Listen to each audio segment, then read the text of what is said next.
Dans la vie, il y a certaines choses qui feront que ça ne sera jamais facile. Même ce sera difficile de sourire. Mais quoi que vous fassiez à travers toute la pluie, et surtout la pluie de la souffrance, vous devez garder le sens de l'humour.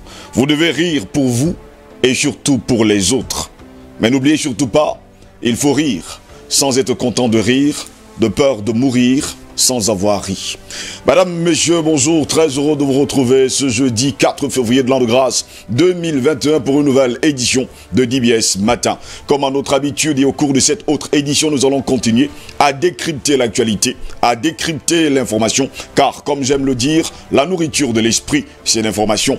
Quand cette information manque, on parle de constipation mentale. Par conséquent, on s'accroche aux rumeurs, à un langage ordurier, quartiésard et bien d'autres choses qu'on ne saurait citer ici. Mais puisque nous sommes là, nous allons vous souhaiter bon réveil à toutes et à tous. Au TEP à l'Afrique, au TEP au monde, au TEP à vous tous qui nous regardez chaque matin entre 7h et 9h, parfois 9h30 pour votre grande émission DBS Matin. Pour du débat de tout à l'heure, nous aurons justement pour thème merci à 800 soldats radiés officiellement de l'armée nationale pour désertion et rébellion. Que comprendre? Ce sera justement notre grande interrogation. RCA, 800 soldats radiés officiellement de l'armée nationale pour désertion et rébellion. Que comprendre? Nous allons justement nous interroger pour comprendre ce qui se cache derrière quand on sait pertinemment que la Russie est sur, il faut le dire, le sol centrafricain pour former les soldats et surtout pour bouter hors tous les groupes armés qui pullulent d'ailleurs dans le pays. Mais nos mousquetaires sont là ce matin pour la revue de presse, en espérant bien sûr que tout ira pour le mieux dans le meilleur des mondes, pour aller vers justement le tour d'horizon de l'information traitée par nos confrères de la presse écrite. Et bien sûr, on saura justement ce que nos confrères de la presse écrite nous ont accordé comme information au cours de cette matinée du jeudi 4 février de l'an de grâce 2021. Jackson Dior, bonjour, bienvenue à vous. Bonjour Steve, bonjour également à tous nos téléspectateurs de ce matin. Je profite pour saluer tous les Camerounais ce matin après justement la cuisante défaite d'hier entre les Lions d'Atlas et les Lions indomptables du Cameroun. 4 buts à 0. 4 buts à 0, oui, c'est ça, c'est justement ça le score. Hein. Oui. Ça fait mal, mais bon. Ça fait très mal, j'ai très mal dormi. Vous voyez que c'est ça aussi le patriotisme, c'est-à-dire qui aime bien, châtie bien. Et lorsque nous avions vu que l'équipe ne s'est pas réellement bien préparée, il n'y avait pas le championnat. Vous avez vu ce que je vous disais la dernière fois. Le Maroc est justement aujourd'hui le seul pays depuis pratiquement 2 années qui gagne la Ligue des champions africaine, la Ligue, en tout cas la Coupe de la CAF. Donc ce sont ces poulains-là, ces joueurs-là qui viennent du Maroc. C'est le Maroc qui a gagné en 2018, le CHAN, et c'est le Maroc qui est encore en voie de gagner. Donc il faut jouer, si vous ne jouez pas, ça ne manque pas. Ce qui est sûr et certain, c'est que sur les réseaux sociaux, tout le monde y va de sa verve et surtout, il faut le dire, de son écriture pour, il faut le dire n'importe quoi d'ailleurs sur les réseaux sociaux. J'ai vu le baiser de la mort, le baiser de l'échec. J'ai pas vraiment bien compris, mais bon. Non, ils n'ont pas raison de dire tout ça. Je pense que c'était même la première fois pour les Lions à prime d'arriver à ce niveau de la compétition. Et puis, on ne s'attendait même pas. Donc, pour moi, c'était vraiment... Mais vous savez qu'au Cameroun, on trouve toujours des solutions. Non. Chacun y va de sa manière pour dire n'importe quoi. Mais je crois qu'il faut plutôt féliciter... On a 25 millions de Camerounais, 25 millions d'entraîneurs, 25 millions de politiciens, 25 millions de footballeurs. Même ceux qui n'ont jamais poussé le ballon vont vous dire clairement que, eh bien, hier, il aurait fallu faire pas mal de choses. Parfois, c'est la bêtise à la limite. J'ai regardé les réseaux sociaux tout au long de la matinée, depuis ce matin, et puis je me suis rendu compte finalement que, ben, on va de gauche à droite. J'espère que, bon, vous avez dit que vous avez mal dormi, je vous demanderai pas comment vous allez. Mais vous devez savoir une chose simple, l'échec est une crise de conscience qui entraîne une prise de conscience. Et j'espère tout simplement que les officiels et sans oublier les autorités camerounaises vont prendre justement sur eux de faire une prise de conscience pour justement arranger les problèmes du côté de la Fédération camerounaise de football. Marguerite Venachus, good morning, welcome. Good morning, Steve. Good morning to our viewers. It would be automatically a very difficult morning, perhaps a difficult day for Cameroonians who at the beginning of the competition never had this appetite for the games. But when the Lions started playing the first round, going to the second round, Cameroonians started becoming part of it. But just yesterday, Steve, after the match, comments that I did not hear along the competition started coming up. I started hearing something like lack of competition, lack of any championship, lack of all these things. But they were not coming all when the Lions were winning. Beaucoup de personnes sont en train de bavarder. Hein. Je peux vous assurer qu'il y a certaines personnes qui n'ont même jamais poussé le ballon de leur vie. So actually, même jouer au petit goal, ils n'ont jamais joué. Steve, when any player, when any team is going down into the pitch of play, there are two things. Elles sont très nombreuses des personnes qui parlent souvent sur les réseaux sociaux qui n'ont jamais, au grand jamais poussé le ballon, même pour les petits goals. And so after the scores, what came to my mind is, Steve, we need to felicite, we need to appreciate, you know, the input of the coach. You know, he took this team in less than a month, practically less than a month, to handle a team that he does not master and to bring them to the semi-finals. I think that he has something in him that if we exploit, I think we could go height from where we. Monsieur, il faut toujours un gagnant. Il faut toujours un gagnant et un perdant. Of course. Dans un match de football, il faut un gagnant et un perdant. Bon, donc je pense que le Cameroun a perdu. Il faut justement prendre le mal en patience et puis se dire, bon, on espère que dans les jours à venir, ça ira mieux. En espérant également que le championnat va également démarrer, parce que c'est la meilleure des choses à faire. Aujourd'hui, j'espère que vous allez bien. Steve, pas bien du tout. À cause de la défaite? Steve, to say, yes, because at one point I was angry that I was never supposed to watch the match, because I took the match from halfway and I was angry. Just after the second goal, that's when I started watching the match. And at one point I was asking myself, no. At one point I came late. At one point I was asking myself, if I knew, I would not have even watched the match, because it ended when I was already almost getting angry. Donc dès que vous avez vu 2-0, vous avez dit, bon, ok, vaut mieux ne plus regarder le match. Il fallait renverser la télé comme ça. I was almost angry that I would never even watch this match, because I was sleeping with a kind of heavy heart, anger and all this. I say that coming and defeating you in your backyard, Steve, is at one point humiliating, like some people are saying this morning. Non, c'est pas humiliant. Je pense quand même que les Lions A' ont fait du mieux qu'ils pouvaient. Avec les moyens de bord, je pense qu'ils ont fait de belles choses et personne ne les attendait justement au niveau de cette compétition. Actually, Steve, that was their best, but like they say, their best was not good enough. Bon, on va dire qu'on a organisé une Coupe d'Afrique des Nations en 1972. Éliminé également, je pense, en demi-finale. On se retrouve en 2021 en train d'organiser le CHAN. Éliminé également en demi-finale. So, we should learn our lessons from now, because the AFCON is coming up next year. Justement, la CAN qui arrive l'année prochaine. On espère tout simplement que bon, ce ne sera pas le cas et qu'on va pas éliminer le Cameroun dès le premier tour. That is it. That's what I'm saying. We should learn our lessons and start, putting guards before next year. Messieurs, puisque vous êtes là, l'on feuilleté les grandes unes, les journaux et quotidiens qui ont paru sur le continent africain et ailleurs. C'est la revue de presse, la première partie en langue anglaise avec Marc Venatius.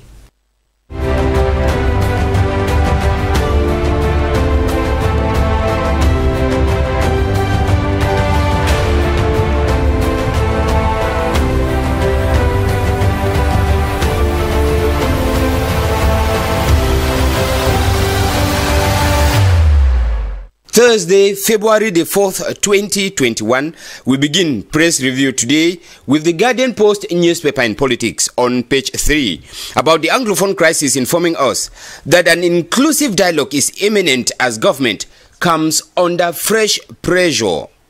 Then in this edition, read how Minadbos takes Bia's relief aid to Anglophone crisis IDPs in Bolova. And on page 12, Lions 1972 AFCON captain dies in misery on the streets. Norbert Owona passed on yesterday in Douala. The Post Weekend on page 3 comes back to the ex-Amber boys who rioted after months of stage-managed happiness. And on page 2, read how the Vatican declares readiness to mediate in the Anglophone crisis. And on page 7, the paper tells us that the legal battle over Douala Port's container terminal takes new twist. Read how Abidjan Court rules in favor of the Port Authority of Douala after Littoral Administrative Court ruling favored Bolloré Company. The Horizon newspaper opens on Ngongo's Bamenda visit, looking at the imponderables and prospects. possibly disappointed with the inaccurate picture given by Anglophone elite on the 4-year crisis in the Northwest and Southwest regions. The paper tells us that President Paul Biya dispatched his right-hand man to get the unvarnished truth at the time the Secretary General is credited with successful piloting of the Shan and AFCON Infrastructure Committee. Then on page 4, read how Quad and Atanganji ban extraordinary Fecafoot meeting. We take La Meteor newspaper in sports on page 9 about Shan 2020 saying Lions humiliated at home. Without any championship, without any organization, the intermediate Lions had relied on magic, and the result was Morocco 4, Cameroon 0. The government-owned Cameroon Tribune on pages 2 to 3 looks at the Cameroon-Sri Lankan relationship, telling us that the head of state yesterday received in Aden a special envoy of President Gotabaya Rajapaksa, the High Commissioner of Sri Lanka in Kenya, Velupillai Kannanathan, during which they discussed ways of fostering bilateral ties in the days ahead in the field of economics.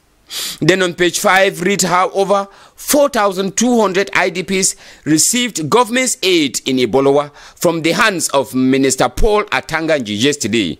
And in sports, Shan 2020, Morocco and Mali at finals. The paper tells us that the defending champion Morocco beats Cameroon 4-0 yesterday and will on Sunday, February 7th at the Yaoundé Omnisport Stadium face Mali, who defeated Guinea 5-4 after post-match penalties. Meanwhile, Cameroon and Guinea will play the third-place game on Saturday here in Douala. Out of Cameroon, Business Day newspaper in Nigeria tells us that Nigeria's food import surged to a 5-year high in the first 9 months of 2020, despite federal government's continuous push to boost local production. A total of 1.2 trillion naira food products were imported into the country from January to September in 2020, indicating a 65% rise when compared with 726 naira billion in corresponding period in previous years. In South Africa, the Sowetan Live newspaper informs us that South Africa recorded 398 COVID-19 related deaths in the past 24 hours as the country breached the 45,000 mark for confirmed fatalities. Thus was released on Wednesday night by Health Minister. However, statistics show that the country's recovery rate has increased to over 90%. In East Africa, the Herald newspaper in Zimbabwe says Zimbabwe upholds principles of peace and stability as enshrined in the UN and the African Union charters, with the country's defense policy anchored on legal principles contained in domestic and international laws. Thus was declared by Defense Minister Opa Mochinguri Kashiri as she addressed students attending the Joint Command and Staff course at the Zimbabwe Staff College at Josiah Maguna Tongogara Barracks yesterday.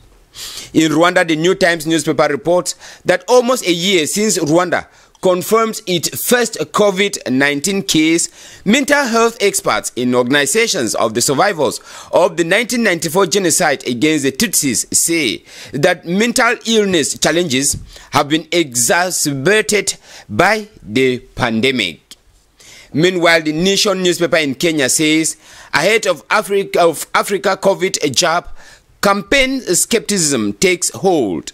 According to the paper, conspiracy theories, mistrust, and patchy communication have contributed to a flourishing of skepticism about COVID-19 vaccine, as experts say, posing potential dangers to future immunization campaigns in Africa. In Uganda, the Daily Monitor newspaper tells us that the International Criminal Court hands down its verdict this Thursday on a Ugandan child soldier turned Lord's Resistance Army commander accused of war crimes and crimes against humanity. Out of Africa, the Daily Telegraph newspaper says Sonak is concerned that scientists are moving goalposts on lockdown. The Chancellor believes that justifications has changed as pressure grows to let Britain reopen. In Scotland, the Daily Record newspaper on National Case Service says radical plan has been unveiled to tackle coronavirus hit old people's homes. Steve, these are some of the information that we could have for today's edition of Press Review. Nous allons retenir la grande une de Guardian Post ce matin qui parle de la crise anglophone, un dialogue inclusif imminent, car le gouvernement vient sous une nouvelle pression, c'est le titre retenu par nos confrères ce matin. Pendant ce temps de Poste, pour sa part, titre émeute des ex-Amba Boys, après des mois de bonheur sur scène, c'est le titre retenu justement par nos confrères de Poste ce matin. Et puis Horizon, titre pour sa part, visite de Ngongo à Bamenda, les impondérables et surtout les prospectives. Ces informations sont à lire en tout cas dans les colonnes de ces journaux et quotidiens choisis pour vous ce matin par Mangue Vernachus. Le temps pour nous de prendre les journaux et quotidiens en langue française avec Jackson Diok. Nous revenons justement sur les commentaires. Cameroun, Sri Lanka, l'avenir ensemble, titre Cameroun Tribune. En effet, l'envoyé spécial du président Gotabaya Rajapaksa, le haut-commissaire de Sri Lanka au Kenya, Velu Palai Kananathan, a été donc reçu en audience par le président Paul Biya au cœur des échanges, donc les bases d'une accélération de la coopération dans les prochains jours sur le plan économique. Et puis en page de 5 du quotidien Capitaux Public, la mise au point nécessaire entre le Cameroun et le Libéria. Le ministre des Relations extérieures a exprimé la désapprobation du gouvernement au chargé d'affaires du Libéria au Cameroun après l'octroi à un homme d'affaires d'une parcelle de terrain appartenant à l'ambassade du Cameroun. Le quotidien Le Messager se demande à sa grande une qu'espérer de la visite de Pietro Parolin sur la crise anglophone, les non-dits du séjour en terre camerounaise du secrétaire d'État du Vatican favorable à travailler pour le retour de la paix dans le nord-ouest et le sud-ouest. Et puis en page 12, Lyon apprime la désillusion, c'est vrai, du championnat et crédité d'une préparation chaotique. Le pays hôte a été donc éliminé hier par le Maroc, 0 but contre 4. D'où le titre du quotidien Mutation, le Maroc, un roc et le Cameroun qui s'écroule donc en demi-finale, 0 but contre 4. Le quotidien Le Jour est donc sur l'enquête du carburant de la mort sur l'accident de Tchang. En tout cas, selon le journal, les chiffres ont évolué près d'une semaine après la survenue de cette hécatombe ayant endeuillé de nombreuses familles et causé de nombreux blessés sans négliger les dégâts matériels. Et puis, le même journal nous apprend qu'à l'ouest, 109 nouveaux cas de Covid-19. La situation épidémiologique de cette région a été présentée au ministre de la Santé publique lors de sa visite donc de travail le mardi 2 février dernier du côté de Bafoussam. Le journal La Voix du Centre évoque l'industrie textile avec la SICAM et Sodécoton au bord du gouffre, largement dominée par la friperie et les produits en provenance de l'Afrique de l'Ouest et de la Chine.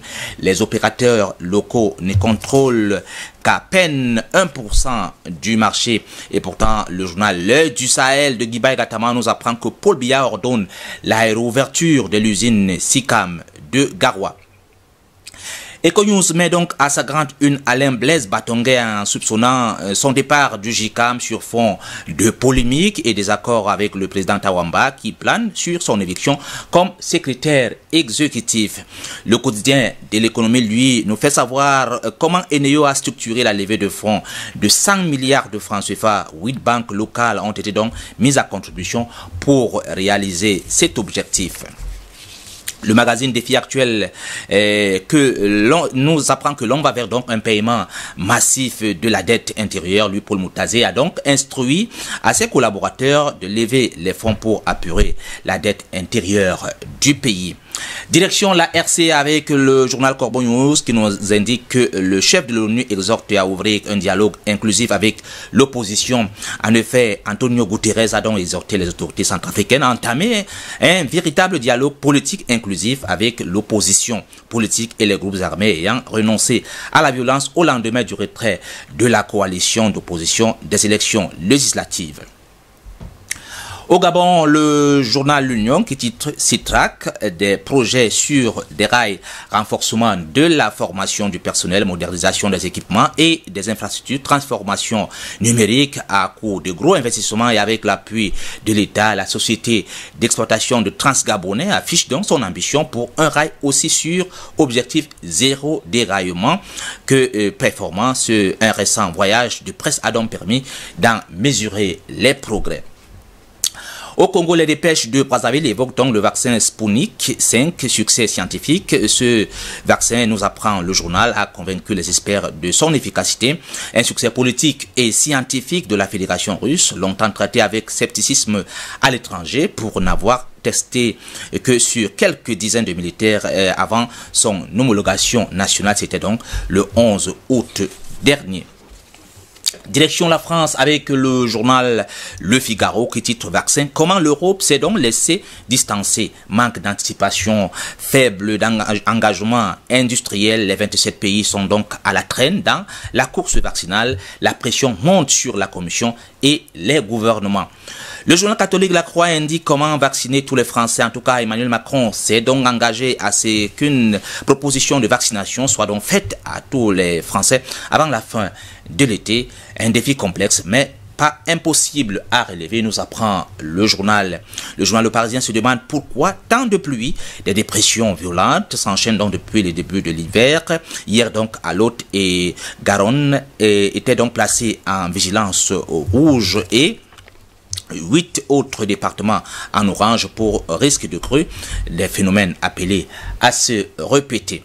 Le journal Le Courrier Picard nous apprend qu'en Picardie, donc, ils dorment au sommet des cathédrales, d'Amiens à Serlis, en passant par Beauvais. Des jeunes intrépides ont donc pris l'habitude de passer la nuit au sommet des cathédrales. On termine par le quotidien sportif L'Équipe qui nous fait savoir que l'OM bouge encore alors qu'il menaçait et menait 2-0 à la mi-temps. Les Marseillais ont été donc repris pour ne ramener qu'un point donc du côté de Lens. Ils mettent donc un terme à une série de 4 défaites et à une semaine cauchemardesque. Voilà Steve, les différents sujets traités par la presse ce matin. Je veux retenir la grande une de Le Figaro ce matin qui dit comment l'Europe s'est laissée distancer dans la course au vaccin. Eh bien, je leur dirais tout simplement que ils sont pas aussi efficaces que ça et que sont des gros menteurs. C'est aussi simple que ça. Parce que si un temps se peut aujourd'hui, on parle de Sputnik 5. Ils ont dit haut et fort depuis des semaines et des mois que le vaccin venant justement de la Russie était mauvais. Et qu'à la fin, c'est eux qui disent encore aujourd'hui que c'est le meilleur de tous les vaccins. Et d'ailleurs, tout le monde le savait que c'est le meilleur de tous les vaccins dans le monde entier. Hein. Il faut le dire, le vaccin russe est meilleur parce que les autres vaccins, on sait tout simplement que c'est des puces qu'on veut introduire dans les peaux des uns et des autres. Allez savoir.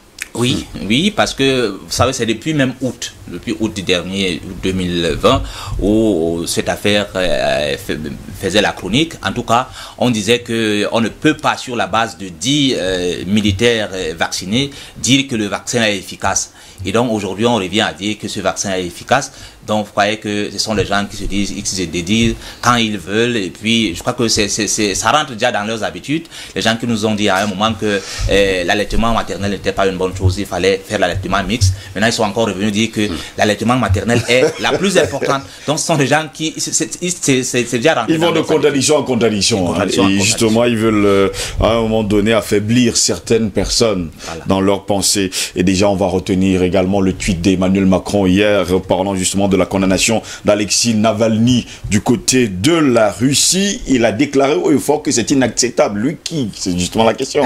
Quelqu'un gère un pays de plus de 17 millions de kilomètres carrés et pendant ce temps, quelqu'un se lève un matin pour un petit pays pour aller dire que il faut qu'on ne condamne pas Alexis Navalny. Allez savoir justement, alors que la France a pas mal de problèmes, le mec, lui, il regarde plutôt ailleurs. Messieurs, revenons justement avec les journaux et quotidiens qui nous intéressent ce matin. Commençons déjà par l'interrogation du quotidien Le Messager qui s'interroge, qu'espérer de la visite de Pietro Parolin, parlant justement de la crise anglophone. Oui, disons que depuis, puisqu'il est rentré, la fin de la visite c'était le 3 février, disons qu'on attend beaucoup de cette visite. Vous savez que l'Église catholique a quand même ce pouvoir ça cristallise quand même les attentions. Et je pense que grâce à l'Église, on peut trouver justement l'Église catholique. Grâce aux catholiques. Oui, on peut trouver justement... Par l'Église. Oui, grâce aux catholiques, on peut trouver des voies et moyens justement pour... Vous savez que depuis un moment, la position, je vous l'ai dit, de l'Église était ambiguë. On ne savait pas à quelle position prendre au niveau de l'Église. Mais maintenant que les choses sont au centre, on est en train de trouver des voies et moyens. Et donc, on plie tout simplement les doigts. Et puis, on attend le dénouement heureux. Un dénouement heureux, je ne sais pas, mais bon, on espère tout simplement. Pendant ce temps, The Guardian Post, pour sa part, parle d'un dialogue inclusif imminent, car le gouvernement vient sous une nouvelle pression. C'est le titre retenu par The Guardian Post ce matin. Actually, Steve, when you read what papers are saying, right from yesterday, they were trying to tell us that there is a new wave blowing on the Anglophone crisis, and that is why they think that the visit of the Cardinal Secretary of State at the Vatican to Cameroon is going to bring in a new, a new phase, a new way forward to this crisis by resolving it. When you read what papers are saying, they are making allusion to the fact that the Secretary Secretary General to the Presidency, who was in Bamenda over the weekend, just at the same day that the visiting cardinal was in Bamenda, that is Bia's own way of getting the reality of the situation on the ground. And if you look at what the Horizon newspaper indicates, the paper thinks that Paul Biya has been unsatisfied with the kind of, inaccurate picture that Anglophone elites have been painting of the crisis. That is why he has decided to send his own, the paper use the word, his right-hand man to Bamenda to get the truth, tell him what is really happening in that part of the country. Because to him, Anglophone elites who used to go to Bamenda and come back and say, peace is returning, come back and say, things are getting into normalcy. Things are getting into normalcy for how long? Things are getting into normalcy, schools are not going. Things are getting into normalcy, civil servants are not working. Steve, I read a document telling us that mayors from surrounding councils are working in Bamenda. They have set up their offices in Bamenda because they cannot go to their municipality.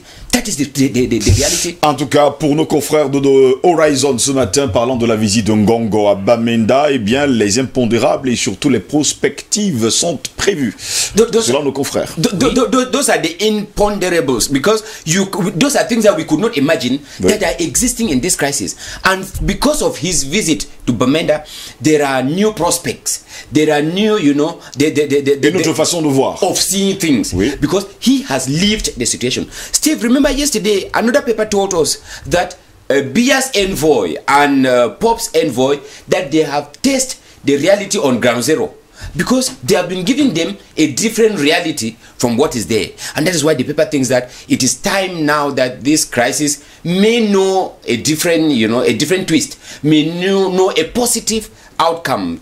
Because we have lived the crisis. Remember, the world qualified this Anglophone crisis, like some papers qualified, as one of the world's neglected crises. Neglected because we have been giving a wrong picture of this crisis to the head of state who has the duty of solving this crisis. Et pendant ce temps, il faut également dire que hier, déjà, les journaux parlaient du vol des colombes du côté de Bamenda avec la visite de Ngongo de ce côté-là, et sans oublier bien sûr le représentant du pape qui est Pietro Parolin, qui est également venu de ce côté pour dire tout simplement que peut-être avec le vol de ces colombes, il y aura peut-être une solution à la crise anglophone. Absolument, c'est pour ça que je vous disais tout le temps ici que ce qui fait en sorte que la crise du Nord-Ouest et du Sud-Ouest puisse être exacerbée, c'est l'hypocrisie et la complaisance. C'est-à-dire que ce qu'on envoie là-bas, c'est ce qu'il dit, et c'est la vérité. Ceux qui venaient là-bas disaient toujours non, on va vers la paix. On va vers la paix. Entre-temps, la situation n'a pas changé. La situation n'a pas changé. C'est pas parce que le mystère du pape est là que ça a changé. Mais ça a une autre, ça a une autre facette. Parce qu'il y a des gens nouveaux qui sont allés là-bas voir justement la réalité du terrain. Donc, c'est pour dire que je parle tout le temps de la complaisance, tout le temps de l'hypocrisie. C'est ça qui exacerbe la crise anglophone. Donc, il faut que maintenant, j'espère bien que maintenant les choses sont au centre. Et puis, nous attendons, comme je l'ai dit, un dénouement heureux. Ça fait ça part déjà 5 ans. vraiment, on n'en veut plus. Il faut que ça s'arrête. Pendant ce temps, messieurs, le quotidien Le Jour nous parle justement d'une enquête sur le carburant de la mort. On parle bien sûr de l'accident de Tiang et apparemment, les victimes, on compte déjà en plus, hein, 53 morts de la dernière fois. Oui, mais le quotidien Le Jour, moi je m'attendais à des chiffres ce matin. Vous savez que c'est des choses, lorsque vous faites une enquête, vous devez en principe, ce sont des statistiques qui font même, qui font d'eux-mêmes votre enquête.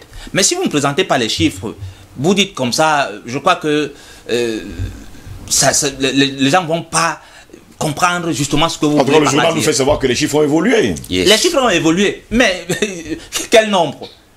Non, ben pour l'instant, on n'en sait rien, on n'en sait absolument rien. On n'en sait absolument rien. Donc c'est un peu vague pour moi. Bon, il y avait quand même 29 personnes qui étaient à l'hôpital. Mais donc le journal nous fait comprendre que forcément il y a pas mal de personnes qui sont mortes. Oui, maintenant il fallait des précisions. Bah, à l'intérieur des colonnes du journal, sûrement pour avoir des précisions. Voilà, mais on pouvait déjà indiquer ça à la une, mais peut-être justement dans le contenu. Le journal a sa façon de faire, je pense. Vous avez à lire, regarder à l'intérieur justement des colonnes de ce journal pour avoir justement les détails. C'est aussi simple. Maintenant, c'est important. Ce que j'admire, c'est le travail du journal, c'est-à-dire aller enquêter. Parce que ce sont des situations comme ça. Vous voyez, depuis un certain moment sur les réseaux sociaux, il y a ceux qui parlent de la route, alors que la route n'a pratiquement... Moi, dans cet accident, je trouve que le premier coupable, c'est l'homme. Ce n'est pas la route. La route ne tue pas, ce sont les hommes qui tuent. Puisque vous voulez reprendre la chanson de... je voudrais dire qu'à ce niveau, à ce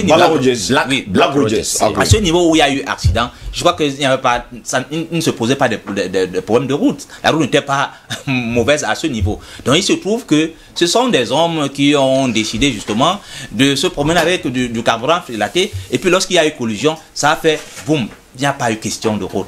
Donc nous devons nous remettre en cause sur une certaine façon de faire. Il faut savoir que c'est parfois à nos risques et périls. Et lorsqu'il y a des hécatombes comme ça, et là, tout de suite, c'est vrai que c'est le gouvernement qui est justement là pour nous, mais il faut aussi qu'on pointe du doigt ceux qui sont des auteurs des actes comme ceux-là. Merci messieurs. Pendant ce temps, prenons justement le quotidien L'économie qui nous parle d'une levée de fonds. Comment Eneo a justement structuré la levée de fonds de 100 milliards de francs CFA. Pourquoi faire? Je pose la question justement, messieurs. Certainly, Steve. Everybody would understand that this electricity. Apparemment, il y a plusieurs banques. Il y en a combien déjà? Around 8 local banks. 8 banques locales, oui, qui ont pris l'initiative de raise this 100 billion francs CFA. Pourquoi faire? Steve, everybody would understand that this electricity company is going through tough times. Pourquoi faire? Steve, that's what I'm explaining, that because of the tough times they are going, we believe that they want to, ameliorate the supply of electricity in Cameroon. Because if you look at it, somebody was saying something about the situation, the financial situation of this electricity company, and they are saying that they are trying to recover their financial lapses by imposing heavy bills. That is why when you use electricity, you are surprised that when your bill comes up, you see 250,000. Vous voulez me dire que jusqu'à preuve de contraire, Eneo n'avait pas 100 milliards de francs CFA? We cannot really say yes or no, but from what is happening, if they have to go this means of raising funds with the help of these local banks, it means they have financial challenges from which the challenges that could not permit them. Faisons un calcul simple. 1 million d'abonnés à Eneo seulement. Yes. 1 million d'abonnés. Yes. Vous comprenez ce que je veux dire? Of course. 1000 francs par mois. Of course. Ça fait 1 milliard. Of course. That is true, Steve. But look at the amount they raised. 100 je vous dis juste billion. Un truc simple. Hein? 1 million d'abonnés à Eneo. 1000 francs par mois pour les 1 million d'abonnés, ça fait 1 milliard. Of course. Maintenant, si vous allez regarder tout ce qui se trouve... That's what I wanted to say. Je ne parle pas de charge. That's what I wanted to say, Steve. J'ai pris minimum 1000 francs. Allez regarder dans quelle maison au Cameroun aujourd'hui vous allez trouver une facture de 1000 francs. Ok, you have a point. C'est ça aussi. Je vous pose juste la question. Oui, mais il se trouve même quand vous avez une ampoule, une seule, vous ne pouvez pas payer 1000 francs. D'ailleurs, il faut et d'habitude même ça vient de 1000. L'entretien du compteur, c'est 700. L'entretien du compteur seulement. C'est 700. Je voudrais vous dire que je le disais sur un plateau. Je crois que j'avais fait une chronique ici sur Eneo. Il faut savoir que Eneo n'a pas d'expertise en matière de l'énergie hydraulique. Mais ils ont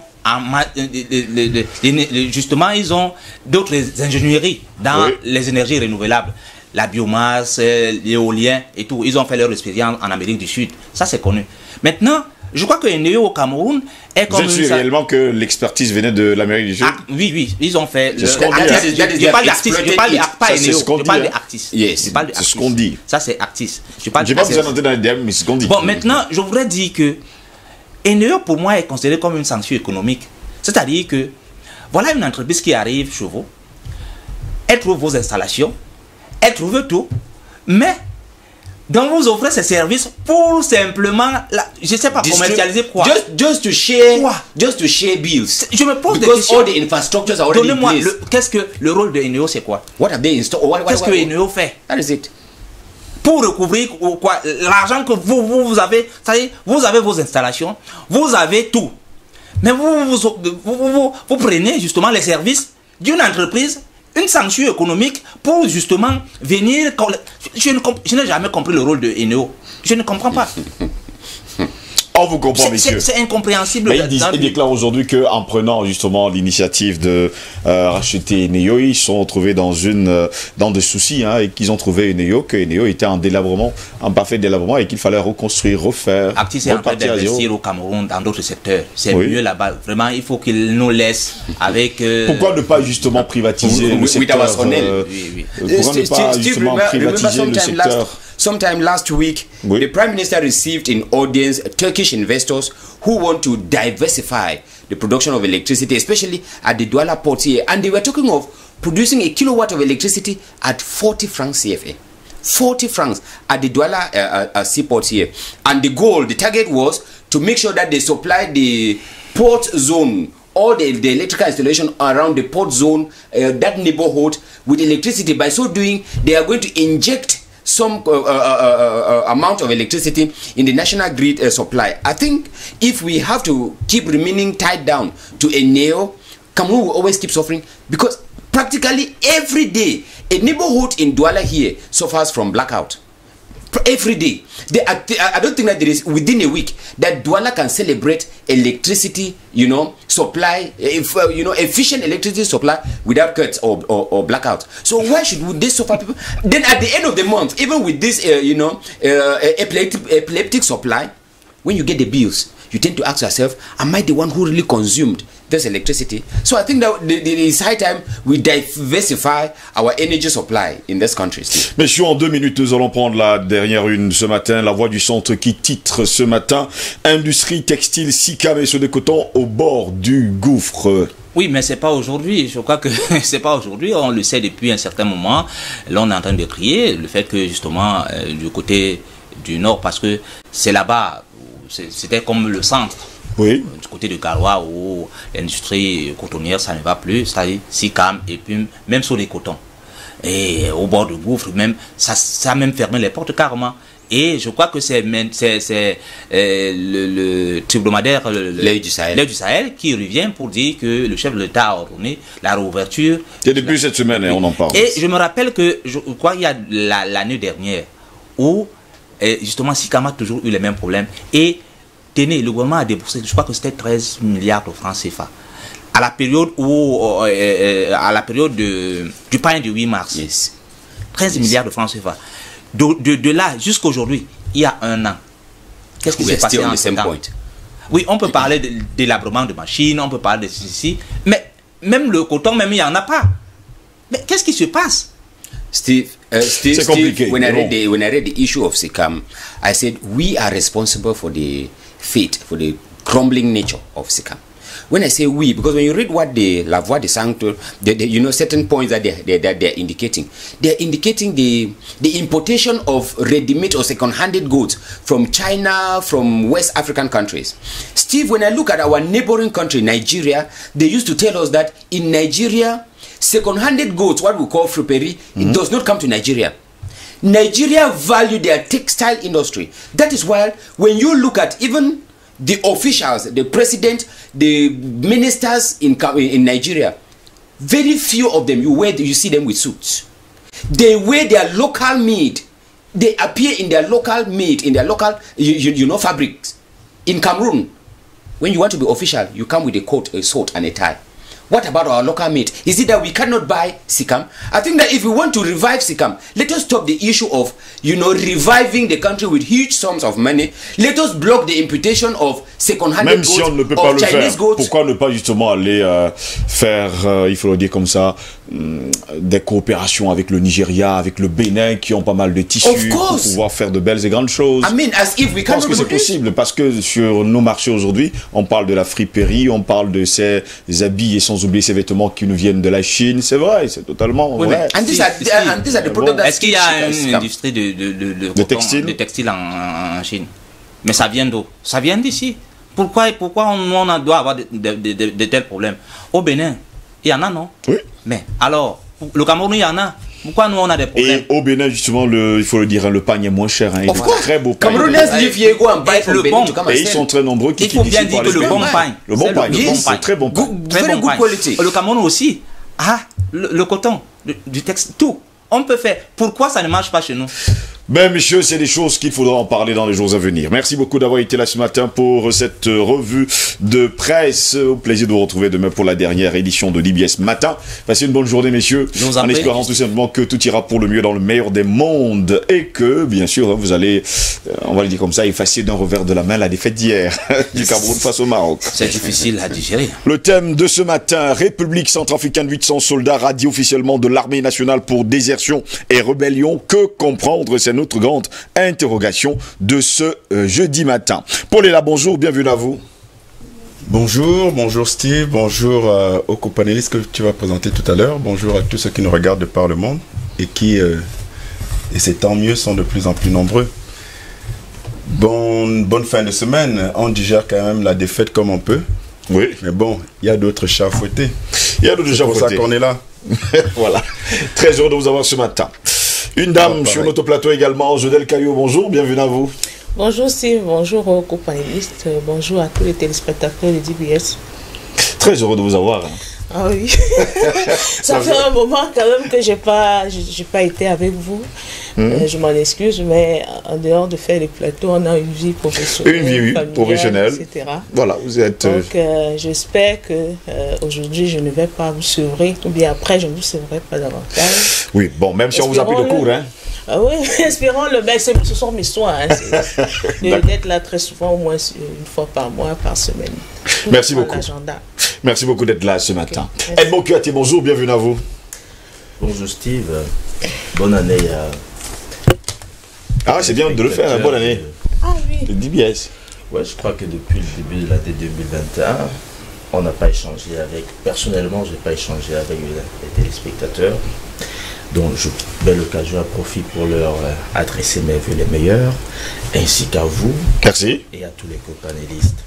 C'est toujours un plaisir d'être là, même si parfois, pour des raisons d'ordre professionnel et autres, on ne peut pas toujours répondre par l'affirmative à votre invitation, mais quand nous le pouvons, nous n'hésitons pas. C'est un sacré plaisir. Sacré plaisir également de vous avoir. Je vais vous retourner les vœux les meilleurs pour l'année 2021. Merci Steve. En espérant que les thèmes ne vont pas manquer. Mesdames, messieurs, vous l'avez compris, bienvenue à toutes et à tous, voici le débat.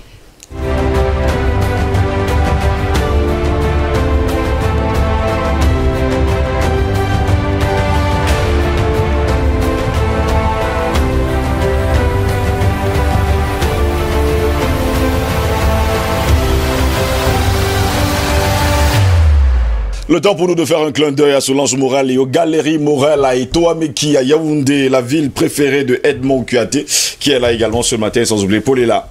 RCA, 800 soldats radiés officiellement de l'armée nationale pour désertion et rébellion. Que comprendre, messieurs? C'est désormais officiel. Plus de 800 militaires des forces des armées centrafricaines viennent d'être radiés officiellement des effectifs de l'armée nationale. Motif évoqué, désertion et rébellion.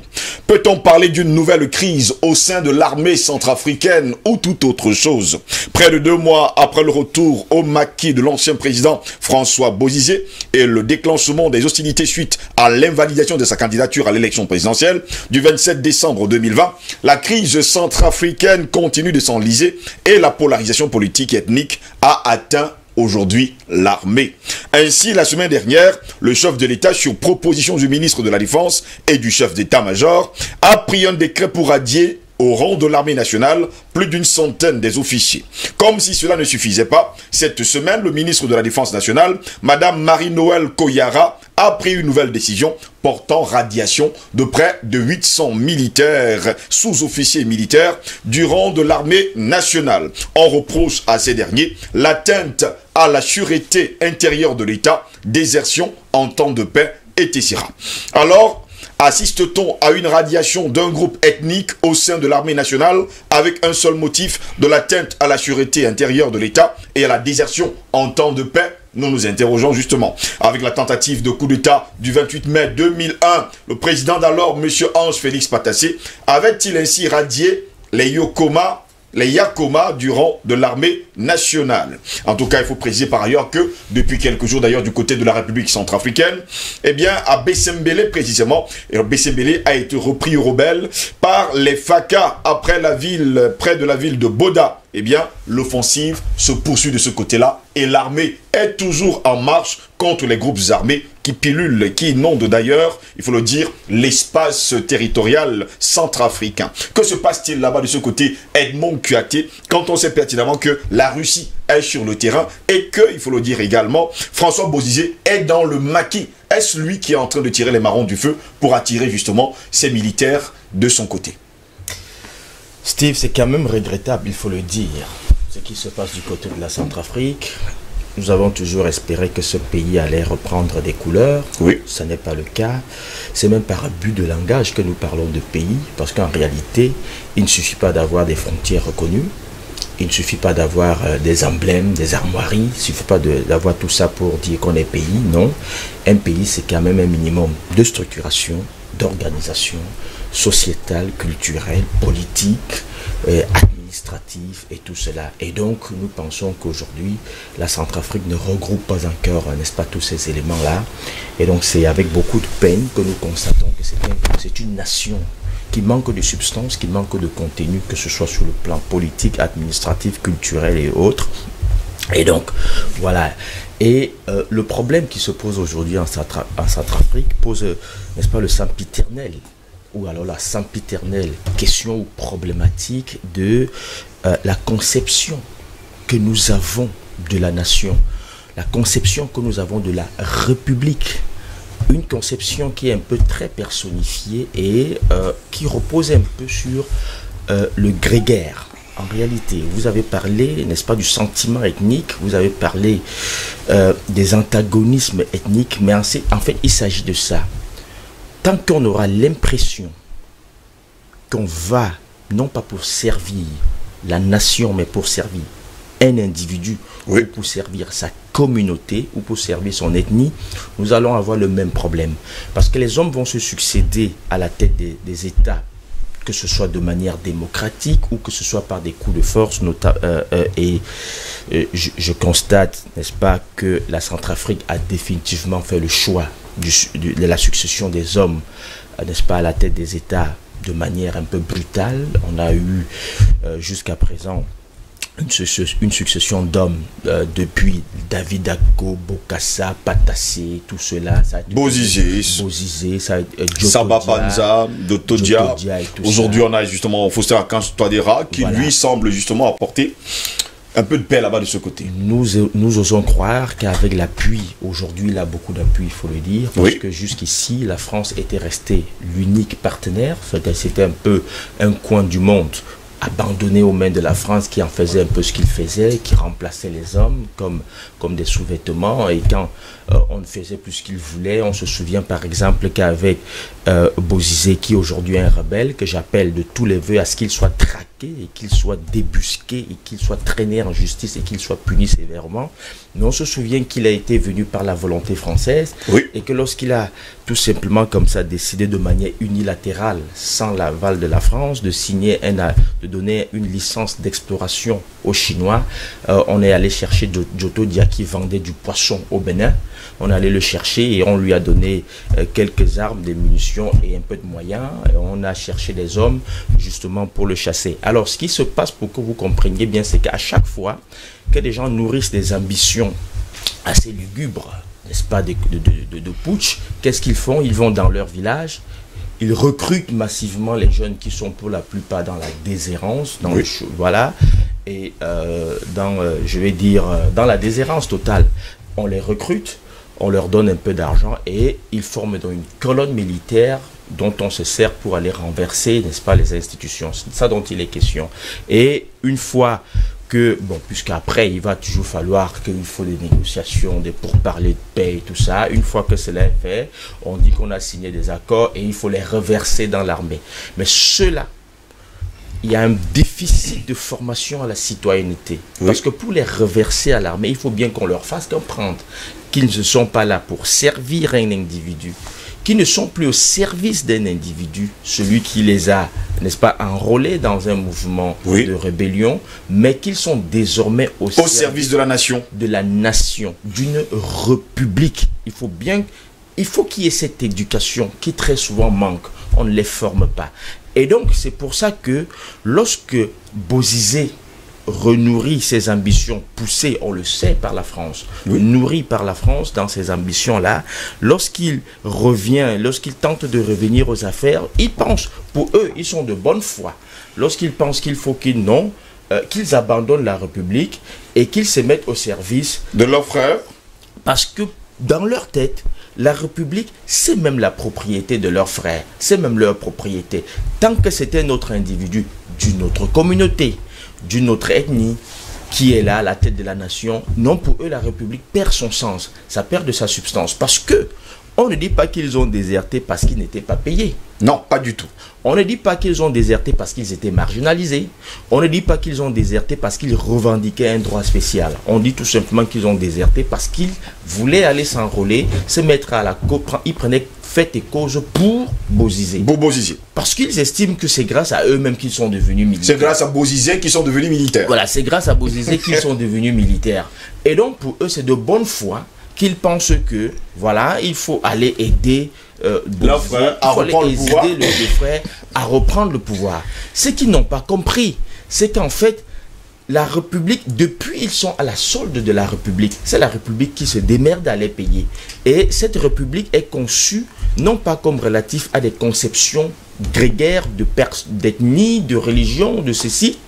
C'est tout simplement une République qui mobilise des ressources comme elle peut et qui, n'est-ce pas, met cela au service de tous ceux, n'est-ce pas, qui l'apportent. Mais ils n'ont pas compris comme ça. Si vous avez une solde, par exemple, je dis n'importe quoi, de 100 000 francs CFA, sous, comment vous l'appelez, sous l'actuel président Faustin Archange Touadéra, votre solde sera de 100 000 francs et ça va respecter, n'est-ce pas, une logique d'avancement qui pourra vous porter de 100 000 francs à, je ne sais pas, 150 000 francs. Monsieur Bozizé ne viendra pas changer cela. Il va continuer à vous payer comme, n'est-ce pas, vous étiez payé, que ce soit sur Touadéra, que ce soit sur Monsieur X ou n'importe qui. Alors, c'est cette formation à la citoyenneté qu'il faut donner aux gens avant de les mettre au service de la République. Si vous ne leur donnez pas cette formation et que non, ils auront toujours une conception, un sentiment grégaire qui va les pousser à penser que non, la République c'est d'abord mon ethnie, c'est d'abord ma communauté, c'est d'abord, je sais pas, mon village, c'est d'abord ma tribu, c'est d'abord ma religion. Ça dit qu'ils ne vont pas dépasser, tant que les gens n'auront pas dépassé ces clivages-là, tant qu'ils n'auront pas dépassé ces facteurs clivants, ils ne vont pas accéder à la grandeur, n'est-ce pas, de la République et ils ne vont pas se mettre véritablement au service de la nation. Jodel Kayo, comment comprendre justement que 800 sous-officiers militaires ont pris l'initiative justement d'abandonner les casernes pour se retrouver en brousse alors qu'ils sont là, comme le disait tout à l'heure Edmond Kuaté, au service même de la nation?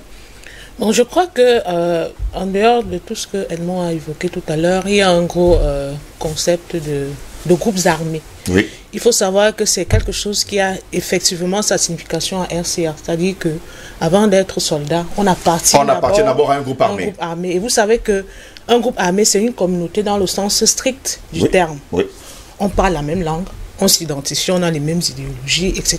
Donc, les gens ont toujours tendance, comme on retourne au village, ces personnes-là sont toujours hantées par cette envie-là d'appartenir ou de mieux s'affirmer dans sa communauté. Dans sa communauté. Donc ça, c'est une particularité. Avant d'être soldats, et très souvent, ils sont enrôlés dans ce contexte-là. Ils ont d'abord servi de manière assez anarchique, comme rebelles, oui. Et après, on les enrôle, ils deviennent des soldats. Donc, je crois aujourd'hui que ce toilettage, parce qu'il faut le dire ainsi, voudrait qu'il y ait une structure martiale propre. Oui. Parce qu'en même temps, je crois qu'il y a 500 soldats qui ont été formés pour intégrer l'armée et qui ont été formés par les partenaires russes. Oui. Donc je crois qu'aujourd'hui, il faudrait qu'il y ait cette construction-là, avoir une armée qui n'est pas seulement armée parce qu'elle tient les armes, mais qui connaît quels sont les enjeux en termes de protection de la patrie et sortir de cette confiscation qu'a eu les pouvoirs aujourd'hui, ou bien ceux qui ont été à la tête de ce pays-là, à chaque fois prendre l'armée à sa solde parce qu'on sait qu'avec l'armée, on va faire des coups d'État. Et je crois que c'est ce à quoi on a cultivé les esprits dans ce pays-là, fait croire aux gens que l'armée sert à faire des coups d'État. Vous voyez, en même temps qu'il y a eu tellement de coups d'État et à chaque fois l'armée a toujours été au cœur de ces coups d'État. L'armée est une force politique en RCA. Donc aujourd'hui, je crois que Touadéra, qui dans mon sens est ce président moderne là qui vient aujourd'hui qui veut impulser une nouvelle façon de voir, dynamique, oui. et sortir même son peuple. Parce qu'il faut aussi dire que tout cela va de l'éclairage du peuple. Son peuple assez ancré dans une certaine logique, une certaine façon de faire, et il vient aujourd'hui se rendre compte que les soldats ont été là suite à des accords. Mais aujourd'hui, dès qu'il y a eu un premier grincement, ils ont failli. Qu'est-ce qu'il faut faire? Il faut toiletter. Moi, je suis d'accord pour cela. Maintenant, dans ce toilettage, qu'est-ce qui est derrière? Je sais que les gens vont brandir, et ça, c'est le côté adverse, qu'il a toiletté parce que c'était des clans adverses. Mais ça répond à ce que Edmond a dit. Parce qu'on pense que nous sommes là, grâce à Bozizé, on va le soutenir coûte que vaille. Mais non, une armée devrait servir la nation, devait servir la République. Donc ce toilettage, pour ma part, est nécessaire. Je l'encourage d'autant plus à le faire davantage parce que la RCA est une nation à construire. Oui. Ce n'est pas seulement... vous savez, quand on parle de la RCA, on se limite quasiment à Bangui. Les autres régions sont presque inexistantes. Les troupes armées sèment leur terreur là-bas. Ce sont ces troupes armées-là qui décident de la pluie et du beau temps. Donc, Bangui aujourd'hui, qui déjà est même assez asphyxié, parce que vous savez, les groupes armés ne font qu'avancer. Avancer, justement. C'est la vitrine de ce pays-là. Et vous voyez qu'un pays ne repose que sur une seule ville. Et non seulement c'est sur une seule ville, cette ville encore est infestée par des militaires à des aspirations autres que les aspirations républicaines. Il faudrait donc toiletter cela. Et je crois que c'est pour cela que les Faustin Archange est autant combattu, parce que il a une certaine vision.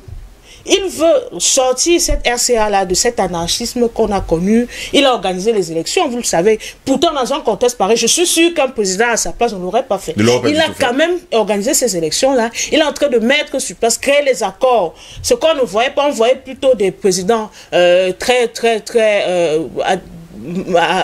royaux, avec des caractères assez pouvoiristes, toujours dans la descendance de nos fameux Bokassa, toujours impérialiste, à créer et appuyé toujours par la France. Toujours appuyé par la France, et créer cette atmosphère de peur, parce que il faut le dire, quand vous arrivez en RCA par exemple, vous êtes incontestablement saisi par cette armée-là. Elle est présente. La RCA, il faut le dire, est un pays en guerre, dans le sens premier du terme.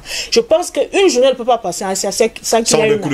Si ce n'est pas les anti-Balaka, si ce n'est pas les Séléka, si ce n'est pas l'armée, si ce n'est pas les viols, etc. Donc il faudrait qu'on fasse une table rase.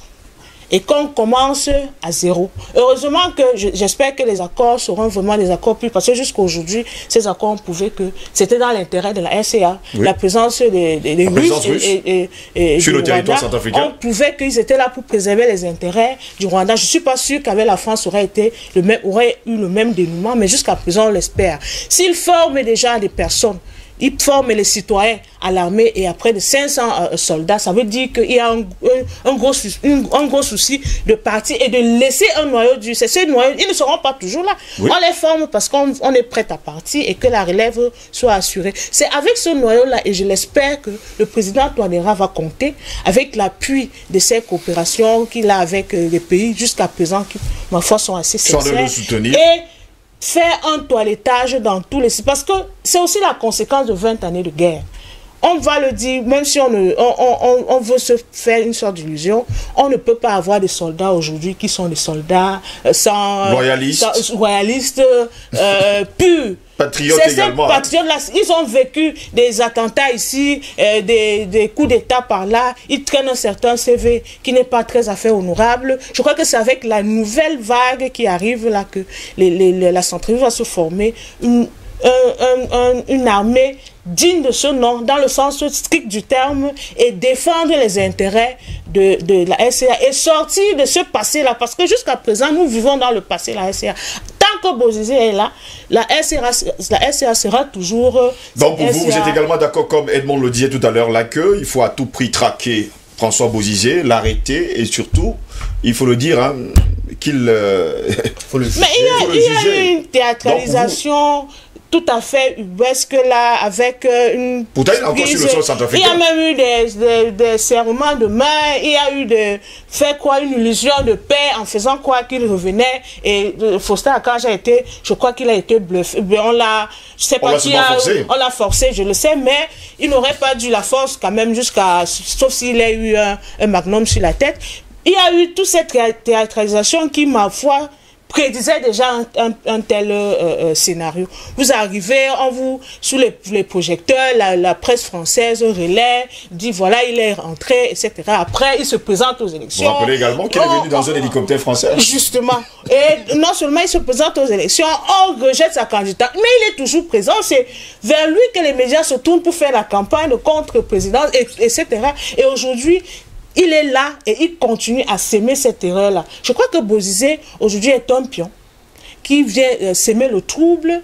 Parce qu'en dehors de ce que nous voyons là, il y a des intérêts internationaux, des intérêts avec des binationales qui sont là pour tirer les épingles du jeu, tirer quelques ficelles. Et Bozizé, qui connaît très bien, parce qu'il a été à la création de cet État-là, je crois, qui connaît très bien l'histoire, qui connaît très bien comment cela se passe. Et je suis sûr qu'en termes de cette connaissance pure de la Centrafrique, il est plus avancé que Faustin, qui était en et très introduit d'ailleurs au sein de l'armée. Aujourd'hui, il continue donc ce jeu trouble-là et voudrait déstabiliser. J'espère et je souhaite vraiment, parce que Bangui est une nation à construire. Le Cameroun, face à Bangui, est bien en avance. Et imaginez-vous, nous, le Cameroun, on est très en avance face à l'RCA. Il faudrait que les Centrafricains eux-mêmes ne se laissent pas berner par ces petits... Parce que c'est aussi ça, la pauvreté. Oui. Plus on est pauvre, plus on est susceptible d'être corrompu, d'être embrigadé par des conceptions très erronées de la chose publique.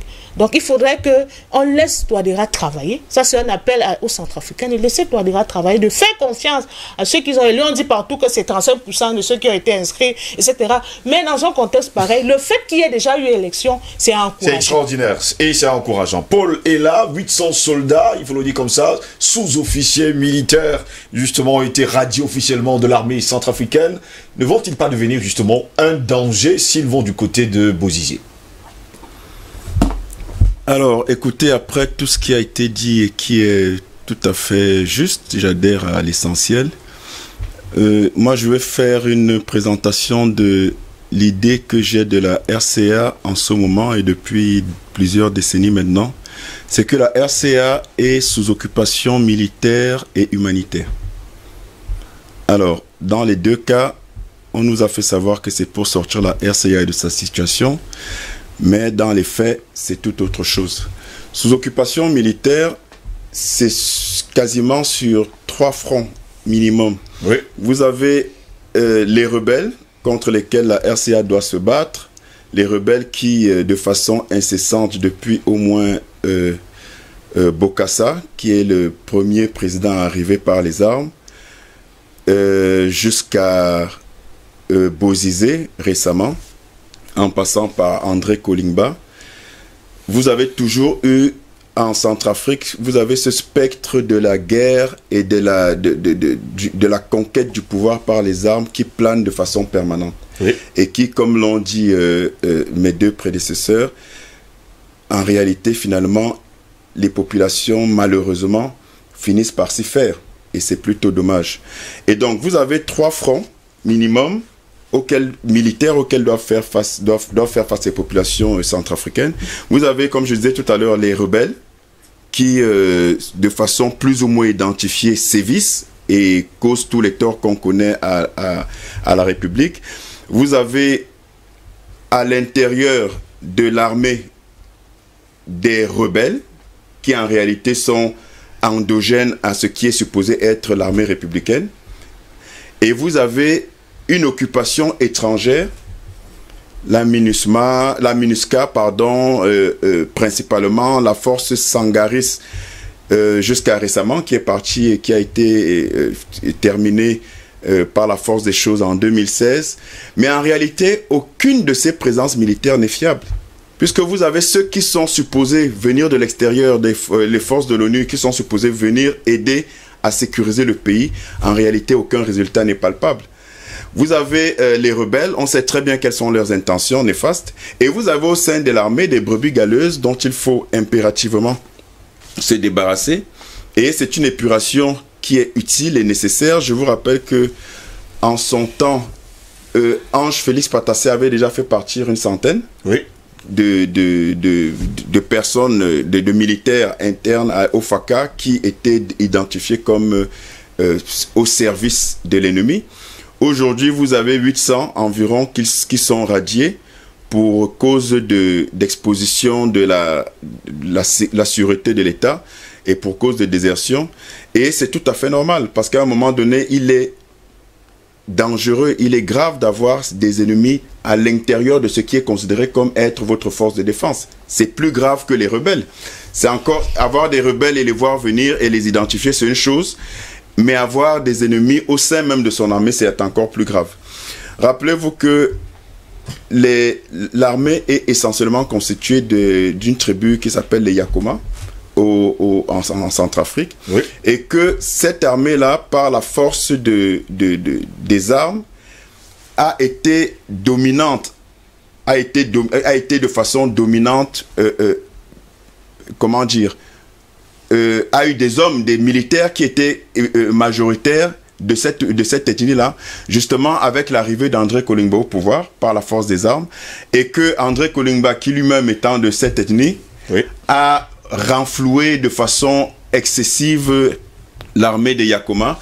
Et après André Kolingba, vous avez Ange Félix Patassé, qui était le premier président à être arrivé au pouvoir de façon, on va dire, démocratique, et qui lui-même a été sous les feux de la rébellion qui était alimentée par l'ancien président Kolingba. Et à l'époque, rappelez-vous que Ange Félix Patassé avait pour chef d'état-major un certain Bozizé, qui lui-même justement avait mobilisé la dite armée qui était à la solde d'André Kolingba, dont la dite armée était essentiellement composée des Yakoma. Vous comprenez donc qu'il y a une instrumentalisation de l'armée de façon ethnique qui fait qu'à un certain moment, on ne peut pas se fier à un corps armé qui en réalité a été infesté depuis le temps d'André Kolingba pour justement déstabiliser l'État. Donc quand vous avez une armée qui est elle-même à la solde de mercenaires et d'anciens présidents qui n'ont cesse de vouloir déstabiliser le pays pour revenir au pouvoir, c'est ce qui s'impose, c'est justement de faire cette épuration de la mauvaise herbe, et c'est ce qu'est en train de faire le président Touadéra. Et je pense qu'on doit tous être avec lui, on doit tous le soutenir parce qu'il s'agit de la stabilité de la région, il s'agit de la stabilité de la Centrafrique, et je pense que quand je reprendrai la parole sous une autre, sous une autre question tout à l'heure, on va aborder un aspect, je pense, qui est très important, qui est celui de l'humanitaire, qui prétendument vient sécuriser et aider les populations, mais qui en réalité joue un jeu trouble depuis les puissances qui les commettent sur le territoire centrafricain. Edmond Kouyaté, n'est-ce pas encore là une autre affaire de tribalisme, une autre affaire ethnique qui est en train de gangréner aujourd'hui l'armée centrafricaine, quand on sait pertinemment que le 28 mai 2001, et bien sûr, il y a eu un coup d'État, une tentative de coup d'État contre le président Ange-Félix Patassié d'alors, toujours par le même problème, toujours, il faut le dire, cette armée est toujours infestée de Yakuma. Cette ethnie est quand même assez, il faut le dire, hein, assez ancrée dans l'armée centrafricaine. Oui, cela pose je vais dire, le problème des jalons de la République centrafricaine. Oui. Est-ce qu'il y a... Comment est-ce que la République centrafricaine est née? Ça part de là. C'est-à-dire que vous allez vous rendre compte que l'idée même de la République a été biaisée dès le départ. Et ça a donné une certaine conception assez réductrice de la République même. C'est-à-dire que lorsqu'on vous dit qu'une armée est dominée par une ethnie, déjà cette idée-là même fait problème. Et ça continuera de faire problème. On ne se met pas au service, on ne choisit pas les serviteurs de la République d'une nation, n'est-ce pas, sur des bases aussi étriquées. Non. On choisit les serviteurs de la République sur des bases objectives. C'est-à-dire que Monsieur X a les capacités, les compétences requises. Il a les atouts, il a tout ce qu'il faut, n'est-ce pas, pour servir la République à tel niveau. Alors, on porte le choix sur lui, on le recrute sans autre forme de procès, sans autre considération. Lorsqu'on commence à rentrer dans des considérations, je dirais, d'ordre grégaire, tout simplement, c'est-à-dire oui, l'ethnie, la tribu, la religion et tout cela, c'est des choses qui vont nous rattraper plus tard. Et c'est pour ça que ça nous rattrape aujourd'hui. C'est pour ça que vous allez vous rendre compte qu'à l'époque, les Yakuma, justement, ont retrouvé leur présence massive dans l'armée. C'était grâce à André Kolimba, qui lui pensait que ce n'est qu'avec ses frères qu'il peut être très protégé, qu'il peut se sentir très en sécurité. Et c'est l'erreur que nous faisons tout le temps en Afrique. Oui. Parce qu'on ne va pas rester éternel à la tête. Et justement, c'est parce qu'on a une idée assez, je vais dire, assez tordue de la République. On se dit toujours qu'une fois qu'on arrive à la tête de l'État, la République devient un lopin de terre qui a un titre foncier qui porte notre nom et oui, dont nous allons rester éternellement. Non, ce n'est pas possible. Même la nature, si vous êtes très fort, même la nature finira par reprendre ses droits. C'est-à-dire que la nature va vous rappeler. Et qu'est-ce que vous faites en ce moment de toute cette masse de personnes? Qu'est-ce que vous faites de l'idée assez subjective que vous avez donnée à la République? Ça va forcément créer des ordres. Et donc, aujourd'hui, lorsque on a une République qui, au lieu, n'est-ce pas, d'avoir fédéré l'ensemble des compétences des citoyens, indépendamment de leur appartenance tribale, ethnique et autres et communautaire, mais je veux dire, est inondé d'une certaine ethnie. Ça pose un problème. Et donc, je me dis que l'un des ponts, n'est-ce pas, travail de boulot qui devrait préoccuper Archange Touadéra aujourd'hui, ce serait de refaire cet équilibre-là. C'est-à-dire de faire en sorte que tous les citoyens centrafricains, tous les centrafricains désirant entrer dans l'armée, oui, et qu'ils servent à tous les niveaux. Il faut équilibrer. Parce que parfois, lorsque vous avez dans une nation, n'est-ce pas, je vais dire, la structure commandante d'une armée qui est dominée par une ethnie, ça frustre en bas. C'est-à-dire que lorsque on les appelle comme ça, le soldat sac à dos, oui, lorsque le soldat sac à dos se rend compte que le capitaine, le commandant, le lieutenant, le colonel, jusqu'au général sont de la même tribu, non, ça frustre, même oui, s'il ne dit rien. Et donc, lorsqu'il trouve l'occasion d'exprimer cette frustration-là, il n'hésite pas. et il devient dangereux. Parce que vous vous rendez compte que quand même quand on parle des hommes en armes, c'est des militaires, c'est des hommes en armes. Et lorsque vous donnez, n'est-ce pas, une arme à un individu, rassurez-vous qu'il soit le moins frustré possible. Parce que tant qu'il est frustré, il devient très très nuisible. Et il est un danger pour vous. Et il devient un danger même pour vous-même. Et donc, moi je pense que le président Archange Touadéra, qu'il faut dire, fait quand même beaucoup d'efforts. Parce que ce n'est pas facile. Un pays comme la Centrafrique, c'est un pays qui est déstructuré. C'est un pays qui n'existe pratiquement pas. Jodel le disait encore.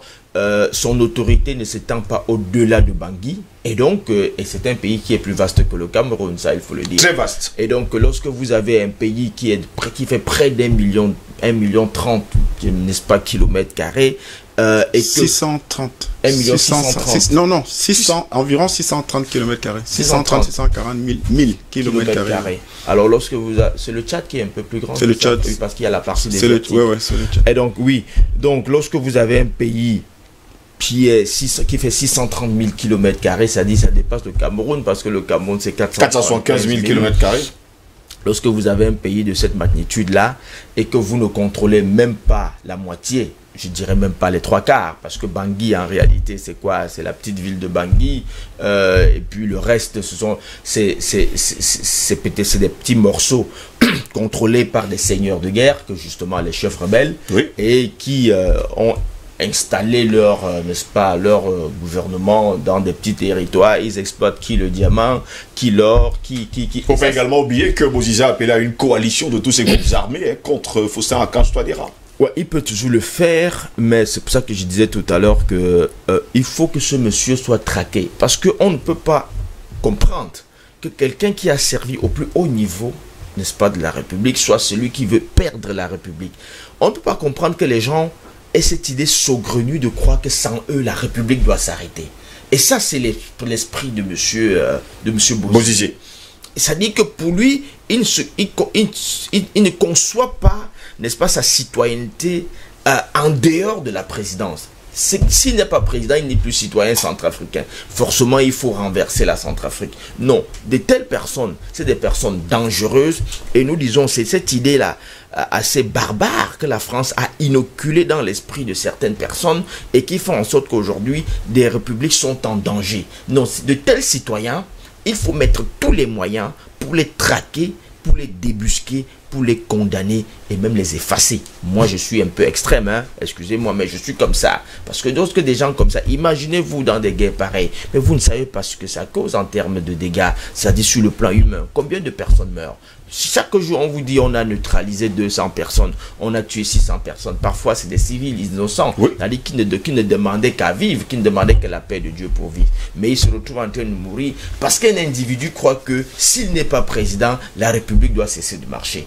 Donc, de telles personnes, il faut les éliminer par tous les moyens. Je dois vous dire que... Vous êtes dur là, Edmond. Non, mais je vous dis, c'est parce que je n'ai pas l'occasion d'être président dans un pays comme la Centrafrique. Je vous dis, en 24 heures, je ferai des choses terribles. Donc, déjà, il faut savoir que ce bonhomme, quand il est arrivé, il avait un mandat d'arrêt international. Oui. Qui court toujours, hein, et c'est ça qui est patent. Voilà, et bon, moi je me dis, Archange Touadéra a été, je dirais pas naïf, mais il a cru qu'on pouvait faire la paix. Il a cru qu'on pouvait construire la paix, parce qu'il ne faut pas souvent voir le complexe de naïveté là, dans des situations assez complexes comme celle de la Centrafrique. Ouais. Il est conscient que M. Bozizé avait beaucoup, n'est-ce pas, il contrôlait encore certains maillons, surtout dans la rébellion. Oui. Alors il s'est dit, au lieu d'aller à la guerre, à l'affrontement, il vaut mieux installer une situation de paix, permettre qu'il reste. Si le laisser sans exécuter le mandat peut lui permettre de comprendre la nécessité de vivre dans une république stable, n'est-ce pas, et paisible, bon, si ça peut marcher, tant mieux. Mais sans savoir que le bonhomme continuait de nourrir, n'est-ce pas, ces idées assez lugubres, ces idées macabres, n'est-ce pas, de conquête du pouvoir par la force. Et donc, et surtout qu'il est encouragé par la France, parce que vous savez très bien, je dois vous dire, en Centrafrique, se nourrir déjà c'est très difficile, mais lorsque vous voyez qu'un individu réussit à armer des milliers d'hommes, à avoir des armes et des munitions, alors que la Centrafrique en tant que république est même sous embargo, ils ne peuvent même pas acheter, ils n'ont pas le droit d'acheter un pistolet, ils n'ont pas le droit d'acheter 2 grenades, ça veut dire que les FARC... Mais malheureusement, les groupes armés sont inondés d'armes. Et ces armes viennent d'où? C'est la grande interrogation. Et c'est pour ça que j'ai beaucoup admiré la Russie. J'ai dit vraiment beaucoup admirer la Russie, parce que la Russie a compris justement le jeu qu'il y avait derrière. C'est-à-dire que on vous dit que vous êtes sous embargo, d'accord, mais lorsque la rébellion arrive, mais c'est avec des armes puissantes. Lorsqu'ils tirent 2 coups, les militaires sont obligés de battre en retraite parce que eux ils ont des pistolets qui tombent à 500 mètres et le rebelle lui se tient à 2 km, il tire, ça vous prend. Vous ne pouvez pas aller en guerre avec des gens comme ça. C'est pour ça que l'armée centrafricaine, c'est pour ça que les FACA n'ont jamais pu, n'est-ce pas, en venir à bout de la rébellion. Et c'est pour ça que c'était facile pour un triste personnage comme Djoto Dia de partir du Bénin, abandonnant ses cuvettes de poissons qu'il vendait dans la rue. Et c'était facile pour lui de marcher sur Bangui en quelques heures. Pourquoi? Parce que l'armée, qui à l'époque même était contrôlée par Bozizé, n'a pas pu faire face à ce qu'il avait appelé les Balaka, ou les anti-Balaka. Les anti-Balaka, les Séléka. Les Séléka, justement, ils n'avaient pas pu, n'est-ce pas, contenir cette rébellion parce que eux, ils étaient très armés, puissamment armés. Et donc, la Russie aujourd'hui est venue équilibrer un peu, je vais dire, permettre au FACA de prendre les dessus parce que, bon, la Russie est venue sous une certaine convention, donc lui, l'embargo, ça ne le concerne pas. Lui, il peut venir avec ses chars, la Russie, elle peut venir avec ses chars, elle peut venir avec, je vais dire, ses hélicos, elle peut venir, ses avions, elle peut venir avec des armes qui permettent, n'est-ce pas, au FACA de prendre un peu le dessus sur toutes ces bandes armées. Et surtout de prendre le contrôle. Et donc, aujourd'hui, plus que jamais, il faut encourager, n'est-ce pas, le travail que fait Touadéra avec, n'est-ce pas, les accords de partenariat de défense qu'il a signés aujourd'hui avec la Russie et d'autres. Vous avez vu que même le Rwanda vole au secours. Il y a plusieurs pays africains qui volent au secours de la Centrafrique. C'est important. Oui. Moi, j'ai surtout apprécié cette action des autres pays. Le Cameroun aussi, il faut le dire, parce que nous avons, n'est-ce pas, le bataillon d'intervention rapide qui est de ce côté-là, qui prête main forte. Et c'est pour ça, c'est grâce à toute cette coalition-là qu'aujourd'hui, on peut avoir des villes entières qui étaient sous la coupe réglée des rebelles, des seigneurs de guerre, aujourd'hui tombent aux mains, n'est-ce pas, de la République. Il faudrait qu'après ça, qu'on donne la possibilité au président Faustin Archange Touadéra et que lui-même, n'est-ce pas, qu'il prenne ce problème à bras le corps, d'avoir une certaine organisation administrative qui lui permette d'avoir finalement le contrôle sur toutes ces régions-là. Parce que c'est ça le problème. Lorsqu'on abandonne des régions et qu'on se concentre sur Bangui, lorsqu'on laisse des régions comme ça à la merci de ces seigneurs de guerre, là, ils s'installent et créent des zones, puisque c'est généralement des zones diamantifères. Oui. Il y a beaucoup de diamants, il y a des gisements de diamants, d'or et de beaucoup d'autres ressources minières qui intéressent justement ces Français-là. Nous avons vu à l'occasion de leur intervention, c'était Sangaris ou Serval, je ne sais pas trop quoi. Il y en a tellement que je me perds moi-même là. Les unes aussi inutiles que les autres. Aussi inutiles que les autres. Jamais, aucune mission n'a permis à la Centrafrique de retrouver sa stabilité. Nous avons vu que tous les militaires français qui rentraient, c'était en réalité des caisses de diamants qu'ils emportaient. Nous avons a vu d'ailleurs des débats là-dessus. On a fait des débats là-dessus. Avec des photos à l'appui. Des photos et des vidéos à l'appui. Les militaires français qui avaient des caisses de diamants, des caisses d'or et tout ça. Et donc voilà leur véritable mission. Ils ne sont jamais là pour sécuriser. Donc dès qu'ils vous disent c'est une mission de sécurisation et de stabilisation, en réalité, c'est une mission de pillage, c'est une mission de vol organisé. Et donc aujourd'hui, il faudrait véritablement qu'avec l'appui de tous les partenaires, Russie et autres pays africains, que le président Archange Touadéra, Dieu merci, il a réussi à être élu, n'est-ce pas, pour un second mandat. Qu'on le laisse travailler. Je crois que ce sera le dernier. Il faudrait que les Centrafricains se mettent véritablement derrière lui. Ils ont besoin d'une nation et d'une nation forte. Et ils ont besoin que on pose véritablement les jalons d'une nation institutionnelle, pas d'une nation de personnes. Parce que jusqu'à présent, la Centrafrique, c'est une nation de personnes. On a eu des hommes comme Kolimba, comme Patassé, comme Bozizé et tout ça. Toutes ces personnes sont arrivées par des coups d'État, Edmond. Et on a eu le plus ubuesque parmi eux, c'était l'empereur Bokassa, qui, écoutez... Même si lui également a été trahi par la France, avec Giscard d'Estaing qui lui a fait un bébé dans le dos. C'est le même... je veux dire que j'ai suivi ces vidéos de ces dernières vidéos avant sa mort. C'était quand même assez... émouvant. C'était loufoque, tout simplement. Ça m'a fait rire parce que lorsqu'il racontait comment tu l'appelles, Giscard d'Estaing, je dirais pas paix à son âme, lorsqu'il racontait comment, je dirais qu'il meurt une deuxième fois s'il le faut, lorsqu'il racontait comment ce bonhomme a pris sa femme, et lorsqu'ils ont même réussi à tuer tout un ministre français, parce que lui aussi, il avait repris la femme. C'est le fameux scandale du ministre français qui est mort ici dans le nord du pays. Oui. On l'a envoyé en mission au Gabon. C'était arrangé avec Bongo Père. On l'a envoyé en mission au Gabon parce que justement, Giscard d'Estaing s'était rendu compte que lui aussi s'est tapé la femme de Bokassa. Parce que c'est lui qui arrangeait l'arrivée de la femme de Bokassa chez lui et tout. Mais il s'est rendu compte qu'à chaque fois qu'il allait accompagner la dame, une très belle dame à l'époque. Alors, chaque fois qu'il allait accompagner la dame, il profitait pour faire un détour chez lui.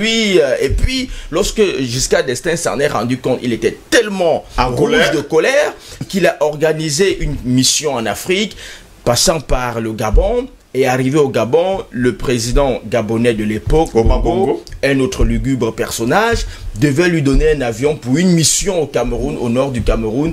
Et c'est comme ça qu'on a bombardé cet avion-là ici au nord du Cameroun. On a tué le ministre français. Alors donc quand vous voyez tout ça, la Centrafrique a besoin... Les mêmes gars se tapaient la même femme. Hein. Tout ça, les gars se tapaient la même femme. C'était assez loufoque. C'est pour ça que j'ai dit c'était des personnages assez ubuesques, tout ça. Et vous comprenez pourquoi je ne peux pas dire paix à son âme. Donc, lorsque des gens nous ont servi des histoires un peu, n'est-ce pas, de la sorte là, on n'a pas très envie de prononcer leur nom. Et donc, voilà, moi je dis il faudrait que la Centrafrique sorte de cette spirale-là, de cet engrenage-là. Oui. Que la Centrafrique retrouve véritablement le boulevard, n'est-ce pas, des nations, des grandes nations, et les nations, ça se construit. Il n'y a pas de nation spontanée.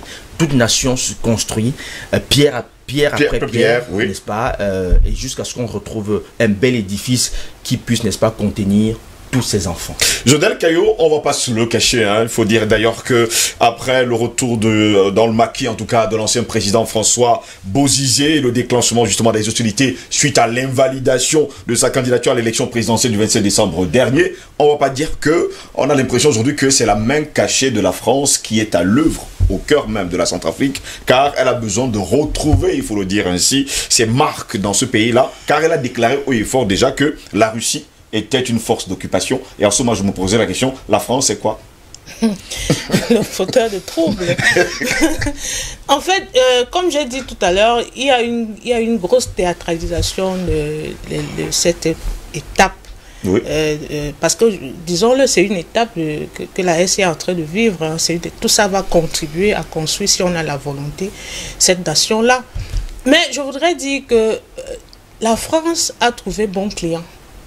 Parce que Bozizé reste dans cette conception très villageoise là, de la chose publique, avec doté encore plus ou bien dopé d'une, je veux dire quoi, d'une habitude néocolonialiste, c'est-à-dire en même temps, il est ce grand natif d'une région qui se prend ou se croit supérieur, en même temps, il a été sur les autres témoin des actes colonialistes, néocolonialistes. En même temps, on a un super homme et un néocolonialiste qui se dit qu'avec la France, parce que certains pactes ou certains accords ont été maintenus, avec ces deux notions-là, il va pouvoir revenir. Hein.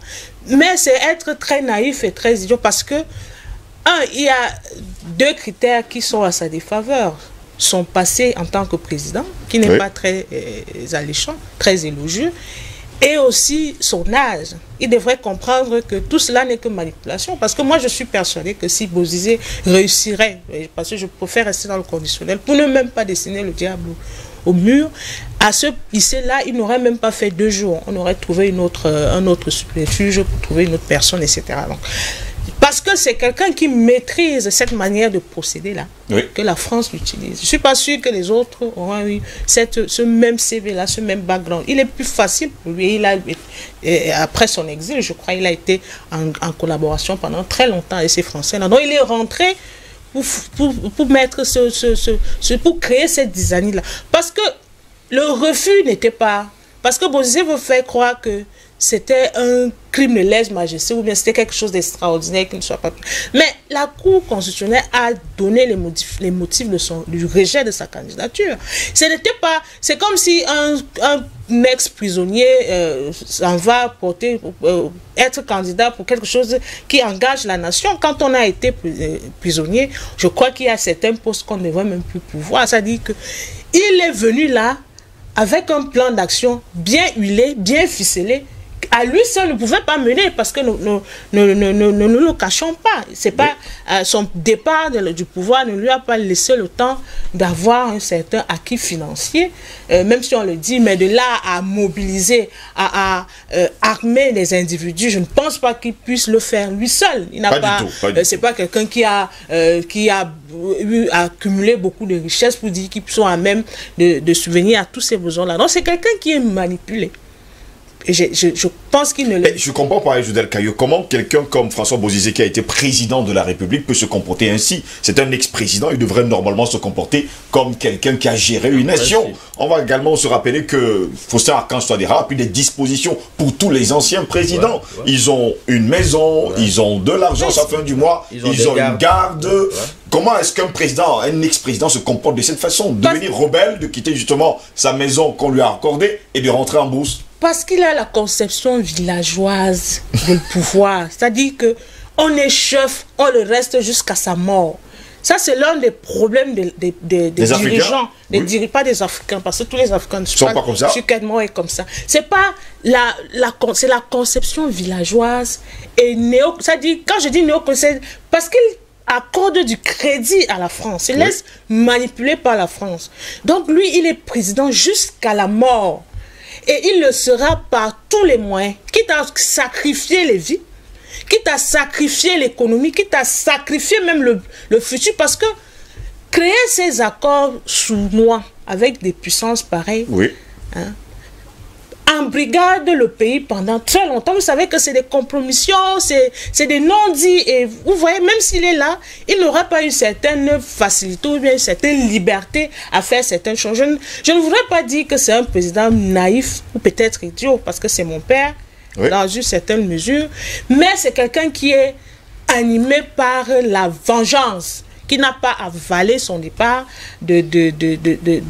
à la tête de l'État, qui est, je peux dire, ce qui s'est produit après, parce qu'il a compris que les gens peuvent vivre en RCA après son départ. Vous savez aujourd'hui que, ou bien très souvent, quand un chef de l'État a mis longtemps, ou bien, je ne veux pas dire, ou un impérialiste, quelconque, quand il arrive, il voit qu'on essaie quand même de créer des institutions, on essaie quand même de maintenir, parce qu'au cas de Bozizé, même les salariés n'avaient même pas de salaire. C'est-à-dire qu'il avait du mal, on était dans une sorte de cafouillage. Il trouve quelqu'un qui est là, qui essaye au moins de sortir cette RCA-là, de cette précarité-là, même si c'est encore très critique, mais on voit quand même la volonté. Les gens circulent, les touristes peuvent revenir, on peut dire de certains biens. Ils se rendent compte que les rebelles, d'une manière ou d'une autre, ont signé quelques accords de paix, même si c'était de façade, que les choses ont quand même... À un moment donné, on ne parlait plus de la RCA dans ce contexte-là.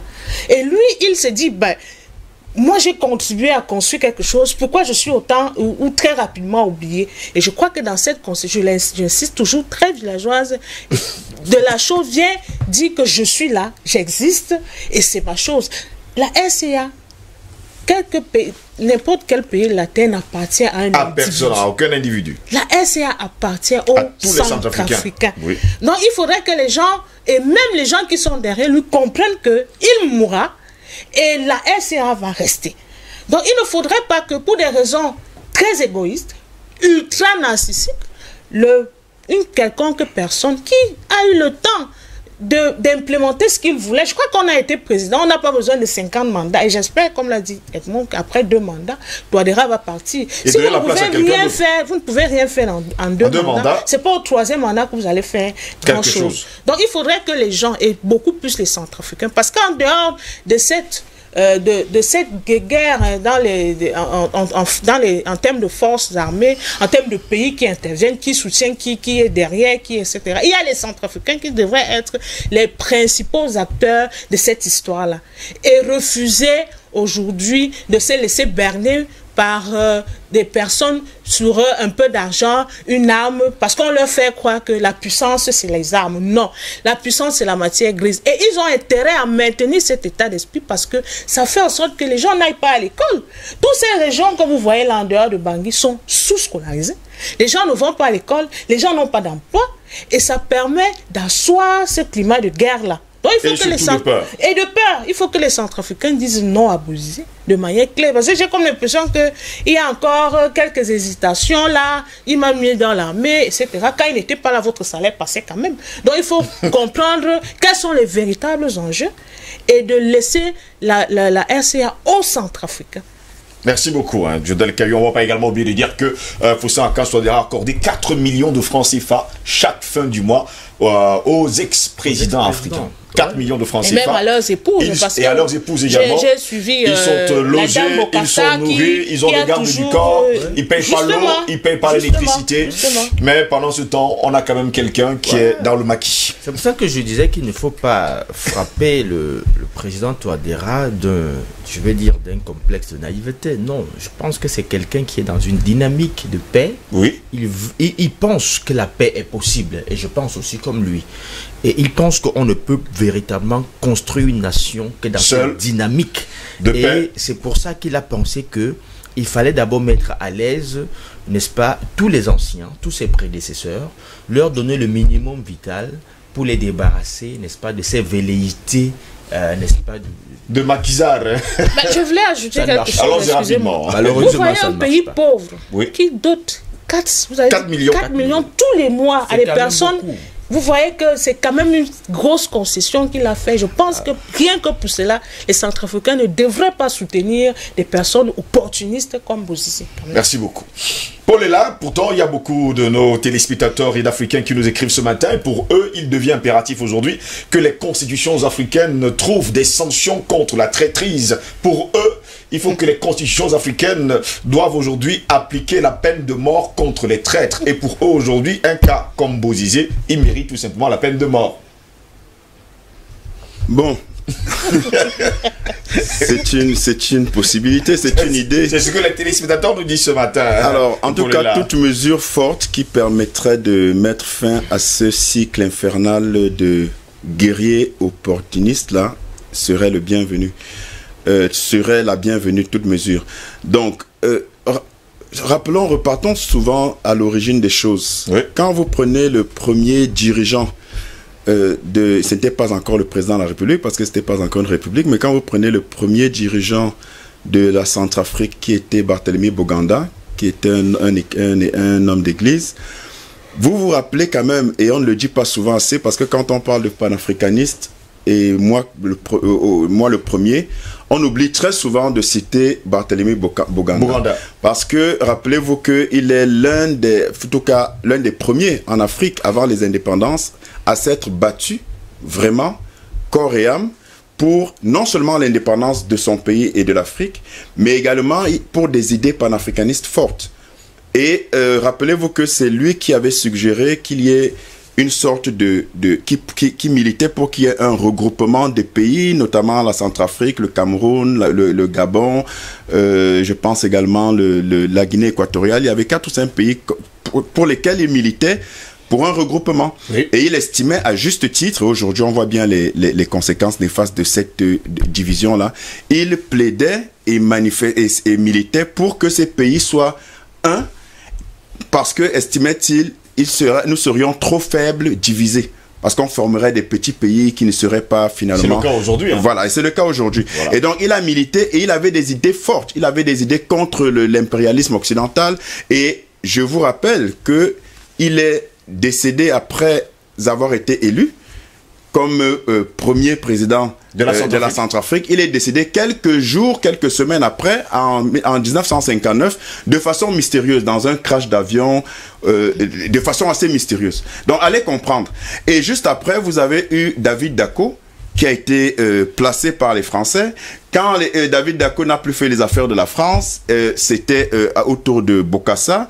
Quand Bokassa commençait à être gênant pour la France, on a ramené David Dacko. Après David Dacko, ça a été le coup d'état militaire par André Kolingba, qui lui-même, au bout de 10 ans environ, a été remplacé par Ange-Félix Patassé, et ainsi de suite, et ainsi de suite. Donc, en fait, vous vous rendez compte que la Centrafrique a été infestée et investi par un esprit guerrier qui en réalité ne profitait qu'à l'impérialisme français, qui fait le jeu depuis toujours, et pas qu'en Centrafrique, le jeu macabre de positionnement et d'exploitation et d'instrumentalisation des chefs d'État actuels ou précédents pour justement pouvoir poser ses pions.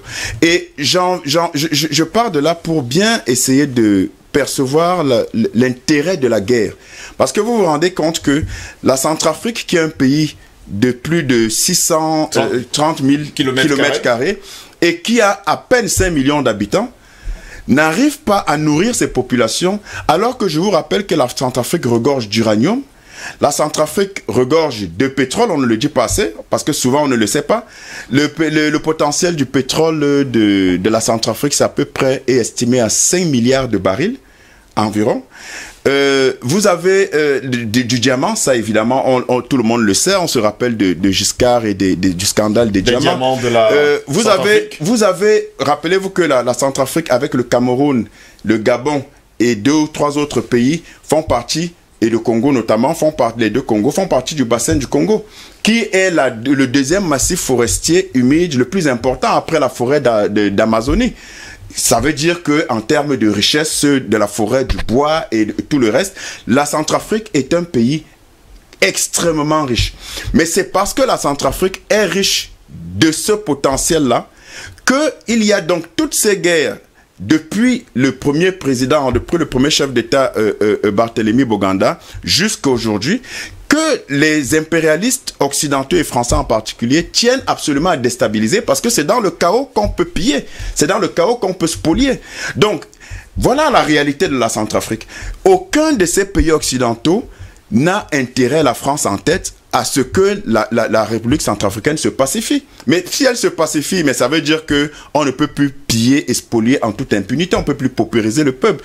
Et le président Archange Touadéra est justement le problème majeur de ces Occidentaux, qu'on prétend vouloir aider contre les rebelles, que par derrière on arme lourdement, pendant que lui on lui met un embargo qu'on a renouvelé encore jusqu'à, je pense jusqu'à juin, enfin jusqu'au cours de 2021, ce qui est totalement inadmissible. Donc quand vous vous rendez compte que le business de la guerre est en train de prospérer en République centrafricaine, comme au Mali, comme ailleurs dans des pays africains, vous comprenez que les 800 soldats qui ont été radiés des FACA, oui. En réalité, ces 800 soldats et sûrement d'autres, parce que ne me dites pas qu'on a identifié de façon formelle les 800 qui étaient des infiltrés. Il y en a certainement d'autres. Mais en tout cas, je pense que c'est un signal fort pour montrer qu'on est prêt à se séparer de toute la mauvaise herbe, de toute l'ivrée, de telle sorte qu'on puisse épurer l'armée de ces brebis galeuses. Et donc, vous vous rendez bien compte que ces 800 soldats et d'autres qui sont infiltrés, mais tout simplement font le jeu d'un système, j'allais dire, depuis au moins les indépendances, depuis au moins 1958, que c'est justement, on a intérêt à faire en sorte que la Centrafrique soit le siège de l'instabilité. Mais à côté, vous avez tout un business en dehors de l'armée, parce que là on parle de l'armée, mais en réalité l'armée c'est la partie visible de l'instabilité, parce que ça a des armes, parce que ça tire, parce que voilà, c'est la partie visible.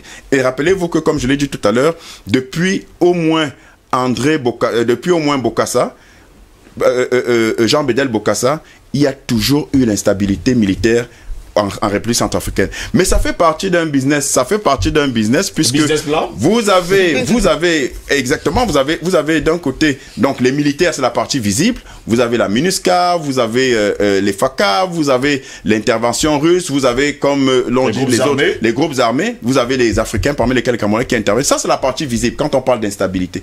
Mais en réalité, quand on fait un business plan, parce que un business plan, c'est de voir les intrants qui permettent de tirer profit d'une situation.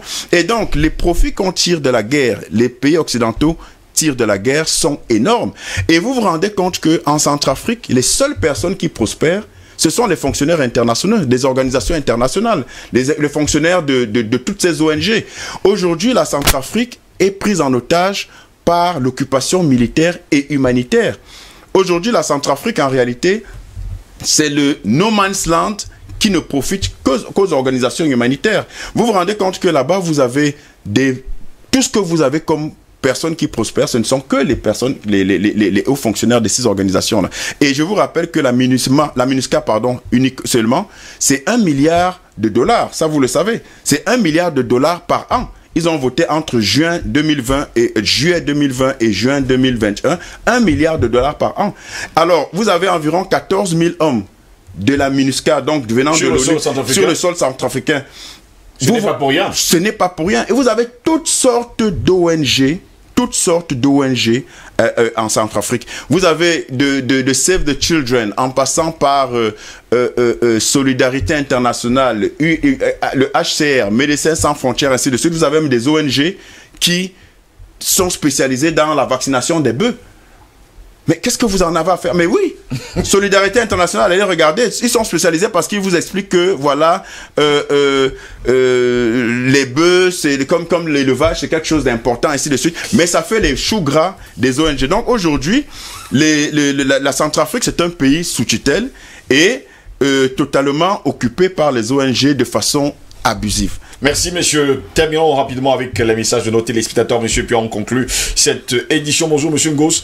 Et tout ne parlait d'un écrivain français, Guy Descartes, dans son roman Centrafrique, tome 1, 2 et 3, démontrait le rôle joué par un prêtre français à Ubangui, en Ubangui-Chari, l'actuelle République centrafricaine, pour faire de ce pays la propriété française. Désolé pour cette censure qui ne réalise pas la route tourne, eh bien, dans le sens du temps. Bonne journée à nous tous. C'est Joseph Nloga, Makepe, quartier Makepe, maturité, Douala 5e. Merci également à vous. Bonjour, ce matin à tous sur le plateau. Je pense que la RCA est bourrée de traîtres et de pions placés de partout. J'ai suivi un reportage dirigé par un Français dans une chaîne de la place qui montrait des rebelles centrafricains armés mécontents avec à leur tête un ancien ministre soi-disant délaissé par le président actuel. Voyez vous-même comment Macron adore ça, la division. Ces rebelles centrafricains prennent les armes où? Qui a envoyé ce Français en RCA? Comment ces Français reporters peuvent dialoguer avec ces rebelles sans le consentement du président de la République? Non, mais ils se prennent pour qui ces Français? Réussir à pénétrer une partie du pays sans autorisation du président de la République porte atteinte à la paix de ce pays et ce n'est pas acceptable. Franchement, seul Dieu a la capacité de raser tous ces faux déguisés tapis dans l'ombre dans ce pays. Force au président de la République Touadéra. Bonne journée à tous dans la paix du Christ. C'est Jimmy Stéphanie qui nous a écrit depuis PK16 ce matin. Bonjour DBS, je pense que François Bozizé est assez grand pour comprendre qu'il n'ira nulle part avec la France. Les gens comme lui, on peut tuer personne. On peut tuer plusieurs personnes et il va pleurer. Il servira d'exemple à ces présidents qui s'accrochent au pouvoir pour servir les intérêts de la France. C'est Sam qui nous écrit depuis le Togo ce matin. Bonjour Steve et tous les invités de DBS, je vous remercie pour la thématique de ce matin. Pour mon pays, la RCA, je ne peux pas répéter ce que vous aviez déjà dit, mais je voudrais juste préciser les critères de recrutement dans le passé. Chez nous, en RCA, le recrutement se faisait dans la famille des officiers et les autorités de haut niveau, précisément ceux du parti au pouvoir. Mais aujourd'hui, il y a un réel changement dans le recrutement qui se fait par région, dont les résultats sont palpables. Je remercie encore votre contribution pour le rétablissement de l'armée centrafricaine à travers votre autres médias. Que Dieu, le Dieu des armées, protège la RCA et toute l'Afrique. C'est Emmanuel, résident justement, bien sûr, hein, de ce côté-là, qui nous dit tout simplement que, ben, vous avez suivi, hein, avant, c'était les officiers qui recrutaient justement ces, il faut le dire, qui recrutaient ces militaires. Bonjour, je suis Maxime. Selon moi, le problème de la RCA est d'abord interne. Les dirigeants eux-mêmes sont à l'origine pour les armées françaises. Ils se sont mis dans ce problème pour assurer la protection, mais en réalité, c'est des voleurs de richesses. Les Français se sont intéressés juste pour mettre la confusion et de faire des opérations économiques et politiques. Merci également à vous pour votre contribution ce matin. Prenons rapidement un autre. Bonjour, c'est Boukar Kolo depuis Difa au Niger. C'est pas le sujet de parler que je parle de mon pays Niger, comme notre faux président Issoufou qui a vendu notre pays en France. C'est Boukar qui nous écrit depuis Difa au Niger. On vous a compris, hein? Boukar ce matin. C'est des problématiques similaires. Ouais, c'est des problématiques similaires. Il a vendu. Il dit qu'il a vendu, Issoufou a vendu le pays. Bonjour Didier, ce matin, Bozizé est un agent avec matricule au sein de la France. Nous sommes habitués au même scénario à chaque fois en Afrique. Le but de l'impérialisme, c'est de nous maintenir dans une perpétuelle instabilité. Et nous voyons très bien que ça marche à merveille tout le temps. Pour combattre efficacement le néocolonialisme, nos gouvernants doivent avoir le courage d'affronter directement les deux dimensions essentielles, à savoir la domination politico-économique, car nous ne sommes des États que par des emblèmes et surtout des armoiries. L'exportation culturelle, car l'Africain et de la zone franc est un consommateur de la culture française, un peuple sans identité culturelle, est un peuple sans avenir. C'est Stéphane Sullivan Onana qui nous a écrit ce matin. Bonjour le panel, franchement, quel est ce pays où le territoire est constamment occupé par les forces étrangères non désirées qui soufflent le chaud et le froid selon leurs humeurs. La RCA ne peut pas être libre dans ces conditions-là. J'invite les Centrafricains à saisir toutes les occasions de reconstruction de leur pays à travers leur nouveau président Archange Touadéra. Pour ce qui est des autorités françaises, qu'elles prennent garde au retour de la manivelle. Un jour viendra où l'Afrique réglera ses comptes. Profitez de l'instant présent. J'ai bien peur que demain, vous ne soyez les premiers à demander aux Africains de vous coloniser. Quelle honte! L'extraterrestre Bozizé doit être poursuivi jusqu'à son dernier retranchement et mis en cage puisqu'il refuse de vivre en paix et de laisser vivre les autres présidents. Et surtout, Archange Touadéra doit mettre la main sur lui par tous les moyens disponibles et imaginables, car il a refusé la main tendue. Il n'y a pas de conception villageoise qui tienne. Cet extraterrestre est imbu de lui-même et a tardivement pris conscience que Archange Touadéra est en train de démontrer au peuple que lui, Bozizé, a fait mieux que tous ses prédécesseurs, qui l'enrage d'ailleurs. C'est Dixie Emmanuel Marel qui nous a écrit ce matin. Les messieurs, il y a tellement de messages ce matin. Il y a Arnaud qui nous écrit depuis Abidjan ce matin. Bonjour Steve et à votre panel. Je comprends pas nos dirigeants africains pourquoi le président Touadéra ne rompt pas tous les accords spoliants avec la France et laisser ce Bozizé se pavaner avec l'appui de la France. Que Touadéra engage une guerre totale contre la rébellion et mette à prix la tête de Bozizé. Sinon la paix ne sera jamais en Centrafrique, car la France n'est pas là pour la paix. Elle veut toujours piller par son employé Bozizé, un Africain misérable, la Centrafrique.